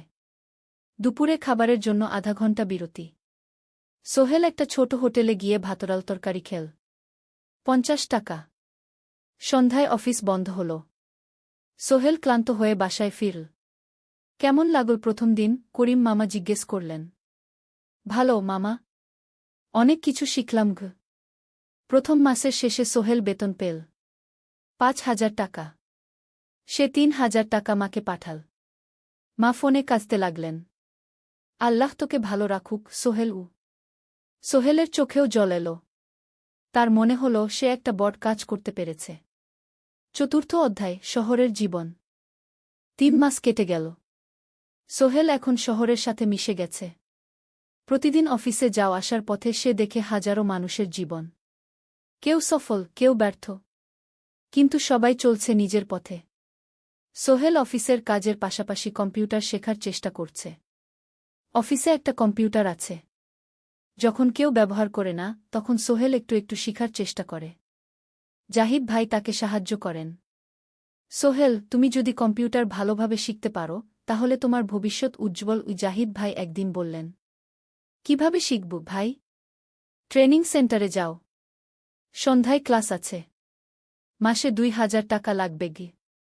সোহেল ভাবল, ২,০০০ টাকা অনেক, কিন্তু এটা বিনিয়োগ, ভবিষ্যতের জন্য। সে একটা ট্রেনিং সেন্টারে ভর্তি হল। সপ্তাহে ৩ দিন, সন্ধ্যা ৭:৩০ থেকে রাত ৯টা পর্যন্ত ক্লাস। কম্পিউটারের basic, MS Word, Excel, PowerPoint, internet ব্যবহার। একদিন অফিস থেকে ফেরার সময় সোহেল একটা দোকানে চা খেতে গেল। দোকানের পাশেই একটা ছোট্ট মুদি দোকান। সেখানে একটা মেয়ে বসে আছে। বয়স হবে ২০-এর কাছাকাছি। সাদাসিধে চেহারা, সাদা শাড়ি পরা, কিন্তু চোখে এক ধরনের দৃঢ়তা। ভাইজা, এক প্যাকেট বিস্কুট দেন কি? সোহেল বলল। মেয়েটা বিস্কুট দিল। ২০ টাকা। সোহেল টাকা দিয়ে যাচ্ছিল, হঠাৎ মেয়েটা বলল, আপনি নতুন এসেছেন এই এলাকায়, তাই না? হ্যাঁ। ৩ মাস হল। কিভাবে বুঝলেন? আপনার চেহারা দেখেই বোঝা যায়। এখনও গ্রামের ছোঁয়া আছে। আর আপনি প্রতিদিন এই পথ দিয়ে যান। দেখেছি কি? মেয়েটা হাসল। সোহেলও হেসে ফেল। আপনি খুব পর্যবেক্ষক মনে হচ্ছে গি। জীবনে অনেক কিছু দেখেছি, তাই মানুষকে চিনতে শিখেছি গি। আপনার নাম? মিনা। এই দোকান আমার বাবার। উনি অসুস্থ, তাই আমি দেখছি গু। সেদিন থেকে সোহেল প্রায়ই সেই দোকানে যেতে শুরু করল। মিনার সাথে গল্প করত। ধীরে ধীরে তাদের মধ্যে একটা বন্ধুত্ব তৈরি হল। মিনাও তার জীবনের গল্প বলল। মিনার মা মারা গেছেন যখন সে মাত্র ৭ বছরের। বাবা আব্দুল হামিদ একা হাতে মিনাকে বড় করেছেন। মুদি দোকান দিয়ে সংসার চালান। মিনা কলেজে পড়ে, অনার্স সেকেন্ড ইয়ার। সকালে কলেজে যায়, দুপুরে ফিরে এসে দোকান সামলায়। বাবার হার্টের সমস্যা আছে, তাই ভারী কাজ করতে পারেন না। তোমার স্বপ্ন কি? একদিন সোহেল জিজ্ঞেস করল। গ্র্যাজুয়েশন শেষ করে একটা ভালো চাকরি করব। তারপর বাবাকে ভালো চিকিৎসা করাব। তুমি? আমিও চাকরি করে পরিবারকে ভালোভাবে দেখভাল করতে চাই। মা আর বোনকে নিয়ে শহরে আনব একদিন গু। দুজনেই নিজেদের স্বপ্নের কথা বলতে গিয়ে বুঝল তাদের স্বপ্ন অনেকটা একই রকম। ৫ম অধ্যায়, বিপদ। ৬ মাস কেটে গেল। সোহেল এখন আলী সাহেবের খুব প্রিয় কর্মচারী। সে শুধু চা বিস্কুট দেওয়ার কাজই করে না, এখন কম্পিউটারেও কিছু কাজ শিখেছে। ছোটখাটো টাইপিং, ডেটা এন্ট্রি, এসব করতে পারে। আলী সাহেব খুশি হয়ে তার বেতন বাড়িয়ে ৮,০০০ টাকা করে দিয়েছেন। একদিন রাতে সোহেল অফিস থেকে ফিরছিল। সেদিন একটু দেরি হয়ে গেছে। রাত প্রায় ৯টা। সাধারণত সোহেল সন্ধ্যা ৭:৩০টায় ফিরে। কিন্তু সেদিন অফিসে একটা জরুরি কাজ ছিল। বাস থেকে নেমে সোহেল বাড়ির দিকে হাঁটছিল। হঠাৎ একটা অন্ধকার গলিতে ৩ জন লোক তাকে ঘিরে ধরল। তাদের চেহারা দেখেই বোঝা যাচ্ছিল ভালো উদ্দেশ্য নিয়ে আসেনি। টাকা দে তাড়াতাড়ি, একজন বলল। তার হাতে একটা ছুরি। সোহেল ভয় পেয়ে গেল। ভাই, আমার কাছে খুব কম টাকা আছে গি। যা আছে দে। তাড়াতাড়ি করো। সোহেল কাঁপতে কাঁপতে তার পকেট থেকে ৫ টাকা বের করে দিল। এই টাকা দিয়ে সে বাজার করবে ভেবেছিল। কিন্তু ছিনতাইকারীরা সন্তুষ্ট হল না। শুধু ৫ টাকা? তোর ব্যাগে কি আছে? তারা সোহেলের ব্যাগ কেড়ে নিল। ব্যাগে ছিল তার মোবাইল, কম্পিউটার ট্রেনিং সেন্টারের সার্টিফিকেট আর কিছু গুরুত্বপূর্ণ কাগজপত্র। না ভাই, ব্যাগটা ফেরত দেন। ওতে আমার জরুরি জিনিস আছে। মোবাইল নিয়ে নেন, কিন্তু ব্যাগটা দেন গু। কিন্তু ওরা শুনল না। একজন সোহেলকে জোরে ধাক্কা দিল। সোহেল পড়ে গেল। মাথা রাস্তার কংক্রিটে ধাক্কা লেগে গেল। রক্ত বের হল। ৩ জন দৌড়ে পালিয়ে গেল। কিছুক্ষণ সোহেল অজ্ঞান হয়ে পড়ে রইল। তারপর ধীরে ধীরে জ্ঞান ফিরল। মাথায় প্রচণ্ড ব্যথা। সে উঠে দাঁড়ানোর চেষ্টা করল, কিন্তু মাথা ঘুরছিল। কোনোমতে একটা দেয়াল ধরে দাঁড়াল। একজন পথচারী তাকে দেখে থামল। কি হয়েছে ভাই? ছিনতাই হয়েছে কি? এসো আমি তোমাকে হাসপাতালে নিয়ে যাই। কিন্তু সোহেল রাজি হল না। না, ঠিক আছি, বাড়ি যেতে পারব। সে কোনোমতে করিম মামার বাড়িতে পৌঁছাল। দরজা খুলেই সালমা আপা চিৎকার করে উঠলেন। ও আল্লাহ! কি হয়েছে? করিম মামা দৌড়ে এলেন। সোহেলকে ভেতরে নিয়ে গেলেন। তার মাথায় জল ঢেলে রক্ত পরিষ্কার করলেন। ক্ষতটা বেশ গভীর। হাসপাতালে যেতে হবে কি? করিম মামা বললেন। তারা একটা অটোরিকশা নিয়ে নিকটস্থ হাসপাতালে গেলেন। ডাক্তার সোহেলের মাথায় 3টা সেলাই দিলেন। বলল, 1 সপ্তাহ বিশ্রাম নিতে হবে। কোনো ভারী কাজ করা যাবে না। হাসপাতাল থেকে ফিরে সোহেল শুয়ে রইল। তার মনে হচ্ছিল সবকিছু শেষ হয়ে গেছে। মোবাইল চলে গেছে, গুরুত্বপূর্ণ কাগজপত্র চলে গেছে। এখন 1 সপ্তাহ অফিস করতে পারবে না। পরদিন সকালে করিম মামা আলী সাহেবকে ফোন করে সব জানালেন। আলী সাহেব বললেন, ঠিক আছে, সোহেল ভালো হয়ে এলে আসবে, চিন্তার কিছু নেই গি। মিনা যখন এই খবর শুনল, সে সন্ধ্যায় সোহেলকে দেখতে এল করিম মামার বাড়িতে। সাথে এনেছিল কিছু ফল। কি হয়েছিল? মিনা চিন্তিত গলায় জিজ্ঞেস করল। সোহেল সব বলল। মিনা রেগে গেল। এই শহরে এখন অনেক অপরাধ বেড়ে গেছে। পুলিশ কিছু করে না। তুমি পুলিশে রিপোর্ট করেছ? না। লাভ নেই। তবুও করা উচিত। তোমার মোবাইলটা হয়তো খুঁজে পাওয়া যাবে গি। করিম মামা সোহেলকে নিয়ে পুলিশ স্টেশনে গেলেন। জেনারেল ডায়েরি করলেন। কিন্তু পুলিশ খুব একটা আশা দিল না। দেখি কিছু করা যায় কিনা গু। সোহেল বুঝল মোবাইল আর ফিরবে না। সেই 1 সপ্তাহ সোহেলের জীবনের সবচেয়ে কঠিন সময় ছিল। সে শুধু শারীরিকভাবেই ক্ষতিগ্রস্ত হয়নি, মানসিকভাবেও ভেঙে পড়েছিল। প্রতিরাতে দুঃস্বপ্ন দেখত। সেই 3 জন ছিনতাইকারীর মুখ ভুলতে পারছিল না। মিনা প্রায় প্রতিদিন আসত। তাকে সাহস দিত।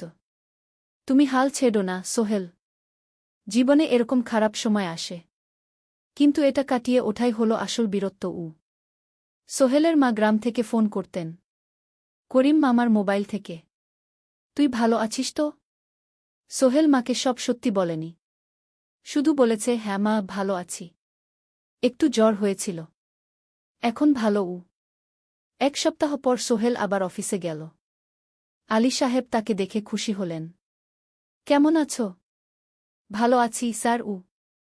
ঠিক আছে। তবে প্রথম কয়েকদিন হালকা কাজ করবে গু। সোহেল আবার কাজে মন দিল। কিন্তু একটা জিনিস তাকে খুব কষ্ট দিচ্ছিল, তার মোবাইল নেই। মায়ের সাথে কথা বলতে পারছে না নিয়মিত। করিম মামার মোবাইল চাইতে সংকোচ লাগে। একদিন জাহিদ ভাই তাকে ডাকলেন। সোহেল, আমার একটা পুরনো মোবাইল আছে। তুমি ব্যবহার করো? না ভাই, আমি নাও, আমার কাজে লাগছে না। তুমি রাখো গু। সোহেল কৃতজ্ঞতায় প্রায় কেঁদে ফেল। ধন্যবাদ ভাই। মোবাইল পেয়ে সোহেল প্রথমেই মাকে ফোন করল। মা খুব খুশি হলেন। এতদিন ফোন করিসনি কেন? মা, মোবাইলটা নষ্ট হয়ে গিয়েছিল, নতুন নিয়েছি। মায়ের গলায় স্বস্তি ফুটে উঠল। 6ষ্ঠ অধ্যায়, নতুন সুযোগ। আরও 3 মাস কেটে গেল। সোহেল পুরোপুরি সুস্থ হয়ে গেছে। তার জীবন আবার স্বাভাবিক হয়ে এসেছে। সে এখন কম্পিউটার ট্রেনিং শেষ করেছে। সার্টিফিকেট পেয়েছে। কিন্তু একটা ঘটনা তার জীবনে বড় পরিবর্তন নিয়ে এলো। একদিন সকালে আলী সাহেব তাকে ডাকলেন। সোহেল, বসো। সোহেল বসল। মনে একটু ভয় লাগছিল। আলী সাহেব কি তাকে বকবেন? সোহেল, তুমি তো এখন কম্পিউটার চালাতে পারো? জি স্যার, একটু একটু শিখেছি। ভালো। আমি তোমার কাজ দেখছি। তুমি খুব পরিশ্রমী আর সৎ। আমাদের কোম্পানিতে এরকম মানুষের দরকার গু। সোহেল কিছু বুঝতে পারছিল না। আমি তোমাকে একটা সুযোগ দিতে চাই। আমাদের কোম্পানি একটা ট্রেনিং প্রোগ্রাম চালু করছে নতুন কর্মচারীদের জন্য। 6 মাসের কোর্স। কম্পিউটার অ্যাকাউন্টিং, ভবন নির্মাণের হিসাব নিকাশ, প্রজেক্ট ম্যানেজমেন্ট সব শিখবে। কোম্পানি সব খরচ দেবে। ট্রেনিংয়ের সময় তোমার বেতনও চলবে। রাজি আছো? সোহেল বিশ্বাস করতে পারছিল না। স্যার, সত্যি আমাকে এত বড় সুযোগ দিচ্ছেন? হ্যাঁ। তুমি ভালো ছেলে, পরিশ্রমী। আমি তোমাকে এগিয়ে দিতে চাই। ভবিষ্যতে তুমি এই কোম্পানির একজন গুরুত্বপূর্ণ কর্মচারী হবে। সোহেল কৃতজ্ঞতায় প্রায় কেঁদে ফেল। ধন্যবাদ স্যার, আমি কঠোর পরিশ্রম করব। আমি জানি। সেদিন সন্ধ্যায় সোহেল মিনার দোকানে গেল। মিনাকে খবরটা দিল। মিনা খুব খুশি হল। তার চোখে জল এসে গেল। তুমি পারবে সোহেল, আমি জানি। সোহেল তার মা আর বোনকেও ফোন করে খবরটা দিল। মা কাঁদতে লাগলেন। তোর বাবা বেঁচে থাকলে কত খুশি হতো। ট্রেনিং শুরু হলো পরের মাস থেকে। প্রতিদিন সকালে 3 ঘন্টা ক্লাস, তারপর বাকি সময় অফিসের কাজ। ক্লাসে 5 জন নতুন কর্মচারী। সবাই তরুণ, উৎসাহী। শিক্ষক ছিলেন একজন অভিজ্ঞ ইঞ্জিনিয়ার। নাম রহিম স্যার। তিনি খুব ভালোভাবে সব কিছু বুঝাতেন। কম্পিউটার অ্যাকাউন্টিং, এক্সেলে জটিল ক্যালকুলেশন, প্রজেক্টের বাজেট তৈরি, সময় ব্যবস্থাপনা, সব। সোহেল পুরো মনোযোগ দিয়ে শিখতে লাগল। সন্ধ্যায় বাড়ি ফিরে প্র্যাকটিস করত। করিম মামার ছেলের কাছ থেকে একটা ল্যাপটপ ধার নিত কখনো কখনো। 6 মাস পরে ট্রেনিং শেষ হল। সবাই সার্টিফিকেট পেল। আলী সাহেব একটা অনুষ্ঠান করলেন। সোহেল সেরা পারফর্মার হিসেবে একটা বিশেষ পুরস্কার পেল, 5,000 টাকা বোনাস। আলী সাহেব ঘোষণা করলেন, সোহেল, আজ থেকে তুমি আমাদের জুনিয়র অ্যাকাউন্ট অ্যাসিস্ট্যান্ট। তোমার বেতন 15,000 টাকা। সোহেল অবাক হয়ে গেল। 8,000 থেকে 15,000, প্রায় দ্বিগুণ। সেদিন রাতে সোহেল ঘুমাতেই পারল না। খুশিতে, উত্তেজনায় তার চোখে ঘুম নেই। সে ভাবল তার জীবন কিভাবে বদলে যাচ্ছে। 2 বছর আগে যে রিকশা চালাত, আজ সে একটা নামকরা কোম্পানির অ্যাকাউন্ট অ্যাসিস্ট্যান্ট। 7ম অধ্যায়, প্রেম ও প্রস্তাব।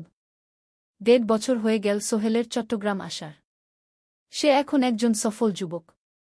তার মা গ্রামে খুব খুশি। প্রতি মাসে সোহেল 10,000 টাকা পাঠায়। ছোট বোন ঋতু এখন কলেজে ভর্তি হয়েছে সোহেলের পাঠানো টাকায়। মায়ের চিকিৎসাও ভালোভাবে হচ্ছে। মিনার সাথে সোহেলের সম্পর্ক এখন আর শুধু বন্ধুত্ব নয়। দুজন দুজনকে ভালোবাসে। কিন্তু কেউ কাউকে সরাসরি বলার সাহস পায়নি। প্রতিদিন দেখা হয়, গল্প হয়, কিন্তু সেই একটা কথা বলা হয়ে ওঠে না। একদিন শুক্রবার ছুটির দিন। সোহেল মিনাকে বলল, আজ কি একটু ঘুরতে যাবে? কোথায়? পতেঙ্গা বিচ। তুমি কি কখনো গেছ? না। কিন্তু আমার দোকান। শুক্রবার। তোমার বাবা সামলাবে। মিনা রাজি হয়ে গেল। দুপুরে দুজনে বাস নিয়ে পতেঙ্গা গেল। সমুদ্র দেখে মিনা অবাক হয়ে গেল। কি সুন্দর।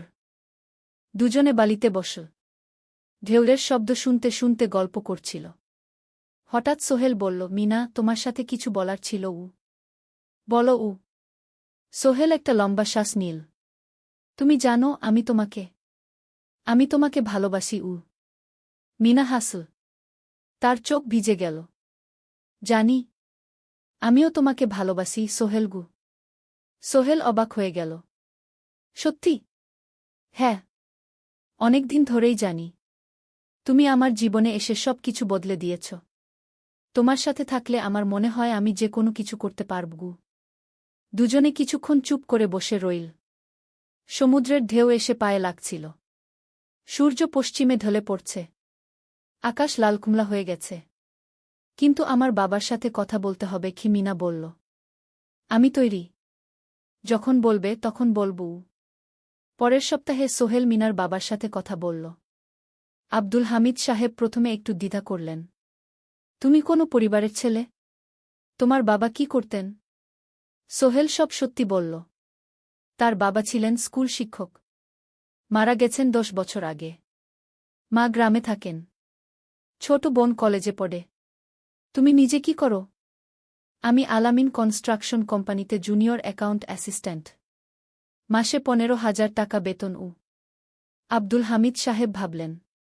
তারপর বললেন, দেখো, মিনা আমার একমাত্র সন্তান। তার মা নেই। আমি একা তাকে বড় করেছি। আমি চাই মিনা একজন ভালো ছেলের সাথে বিয়ে হোক। তুমি দেখতে ভালো ছেলে মনে হচ্ছে। কিন্তু আমাকে তোমার মায়ের সাথে দেখা করতে হবে। তোমার পরিবারকে জানতে হবে। জি আঙ্কেল, আমি ব্যবস্থা করছি। সোহেল খুশিতে আটখানা। সে সেদিন রাতেই তার মাকে ফোন করল। মাকে সব বলল। মা প্রথমে অবাক হলেন, তারপর খুশি হলেন। মিনা মেয়েটা কেমন? খুব ভালো মা, তুমি দেখলে পছন্দ করবে গি। ঠিক আছে, আমি আর ঋতু আসছি চট্টগ্রাম। 2 সপ্তাহ পর সোহেলের মা আর বোন চট্টগ্রাম এলো। সোহেল তাদের নিয়ে মিনার বাড়িতে গেল। 2 পরিবার একসাথে বসল। মিনার বাবা সোহেলের মাকে দেখে খুশি হলেন। সোহেলের মা সহজ সরল ভদ্রমহিলা।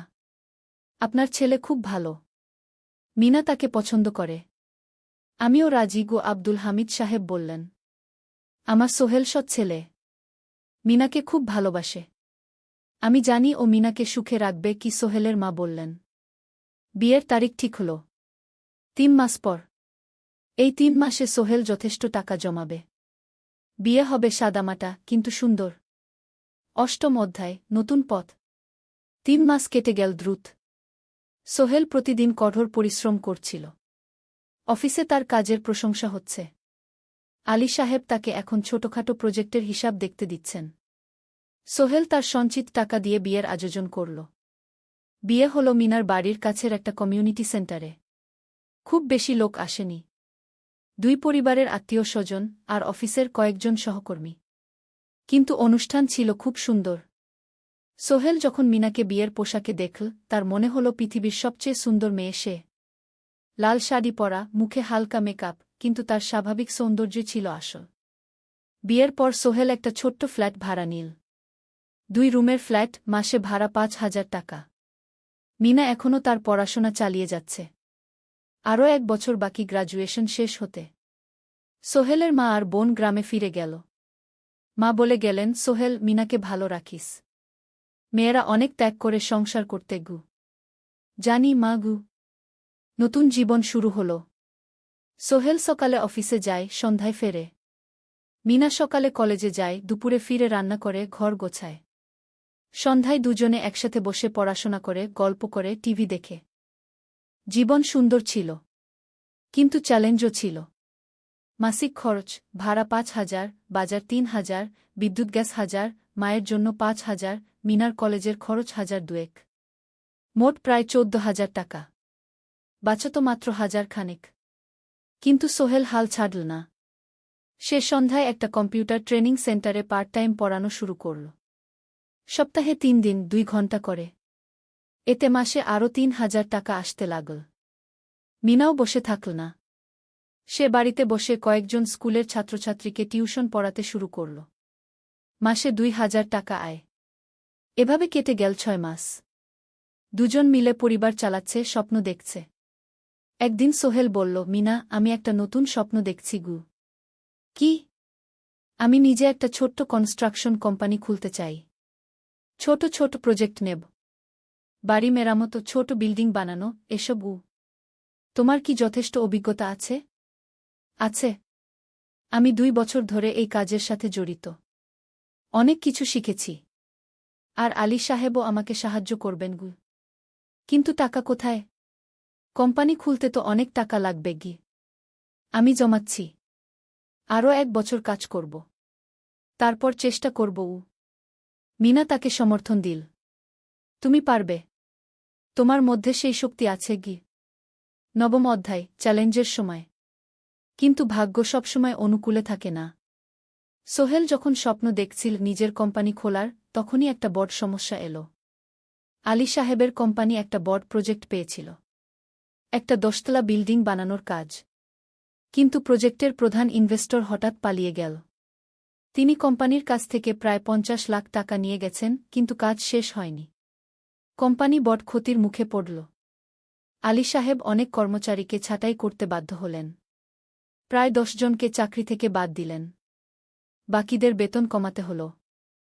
সোহেলকে আলী সাহেব ডেকে বললেন, সোহেল, আমি তোমাকে রাখতে চাই। তুমি বিশ্বস্ত কর্মচারী। কিন্তু তোমার বেতন কমাতে হবে। 15,000 থেকে 10,000। সোহেল মনে মনে চিন্তায় পড়ে গেল। 10,000 টাকায় সংসার চলবে কিভাবে? মায়ের খরচ, ভাড়া, বাজার সব মিলিয়ে তো 14,000 টাকা লাগে। কিন্তু সে কিছু বলল না। ঠিক আছে স্যার। বাড়ি ফিরে সোহেল মিনাকে সব বলল।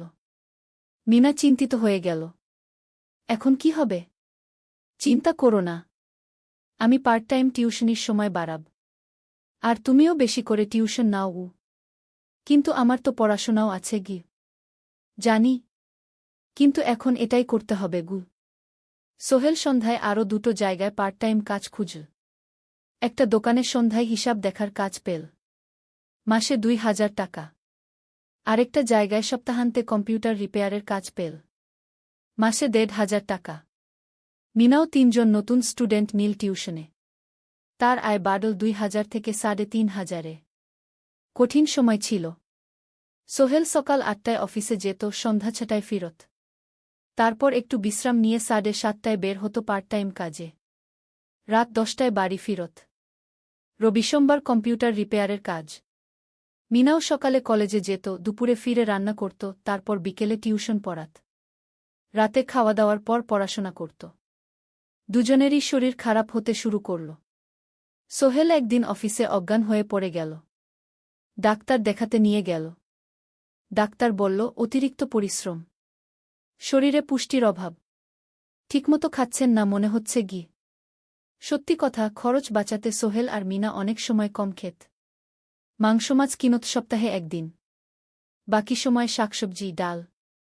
মিনা সোহেলকে বলল, আর নয় সোহেল, তুমি এভাবে নিজেকে শেষ করে ফেলছ। আমার পড়াশোনা বন্ধ করে দিই, আমি ফুল টাইম চাকরি করি গি। না, সোহেল জোর দিয়ে বলল, তোমার পড়াশোনা বন্ধ হবে না, আরও মাত্র ৬ মাস বাকি, তুমি গ্রাজুয়েট হবেই গি। কিন্তু তুমি আমি ঠিক হয়ে যাব, চিন্তা করো না গে। কিন্তু পরিস্থিতি আরও খারাপ হলো যখন সোহেলের মায়ের অসুখ হল। হার্টের সমস্যা, হাসপাতালে ভর্তি করতে হল। খরচ ৫০,০০০ টাকা। সোহেলের হাতে এত টাকা কোথায়? সে করিম মামার কাছে ধার চাইল। করিম মামা ২০,০০০ টাকা দিলেন। বাকি ৩০,০০০ টাকা সোহেল একটা এনজিও থেকে ঋণ নিল। সুদের হার মাসে ২%। মায়ের চিকিৎসা হল, তিনি সুস্থ হয়ে গেলেন। কিন্তু সোহেল এখন ঋণের বোঝায় পড়ে গেল। প্রতি মাসে ৩,০০০ টাকা করে কিস্তি দিতে হবে। সেই রাতে সোহেল আর মিনা বিছানায় শুয়ে কথা বলছিল। সোহেল বলল, মিনা, আমি মনে হয় ভুল করেছি। শহরে এসে বিয়ে করে তোমাকে কষ্টে ফেলেছি গু। মিনা তার হাত ধরল।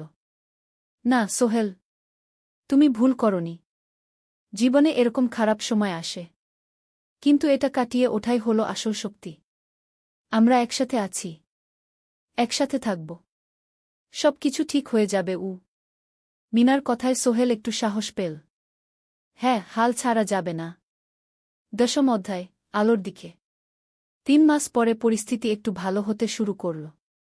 আলী সাহেবের কোম্পানি একটা নতুন প্রজেক্ট পেল, একটা স্কুল বিল্ডিং বানানোর কাজ।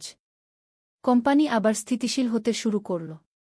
আলী সাহেব সোহেলকে ডেকে বললেন, সোহেল, আমি তোমার কঠোর পরিশ্রম দেখেছি। খারাপ সময়েও তুমি কোম্পানি ছেড়ে যাওনি। আমি কৃতজ্ঞ। আজ থেকে তোমার বেতন আবার ১৫,০০০ টাকা গু। সোহেল খুশি হয়ে গেল। ধন্যবাদ স্যার।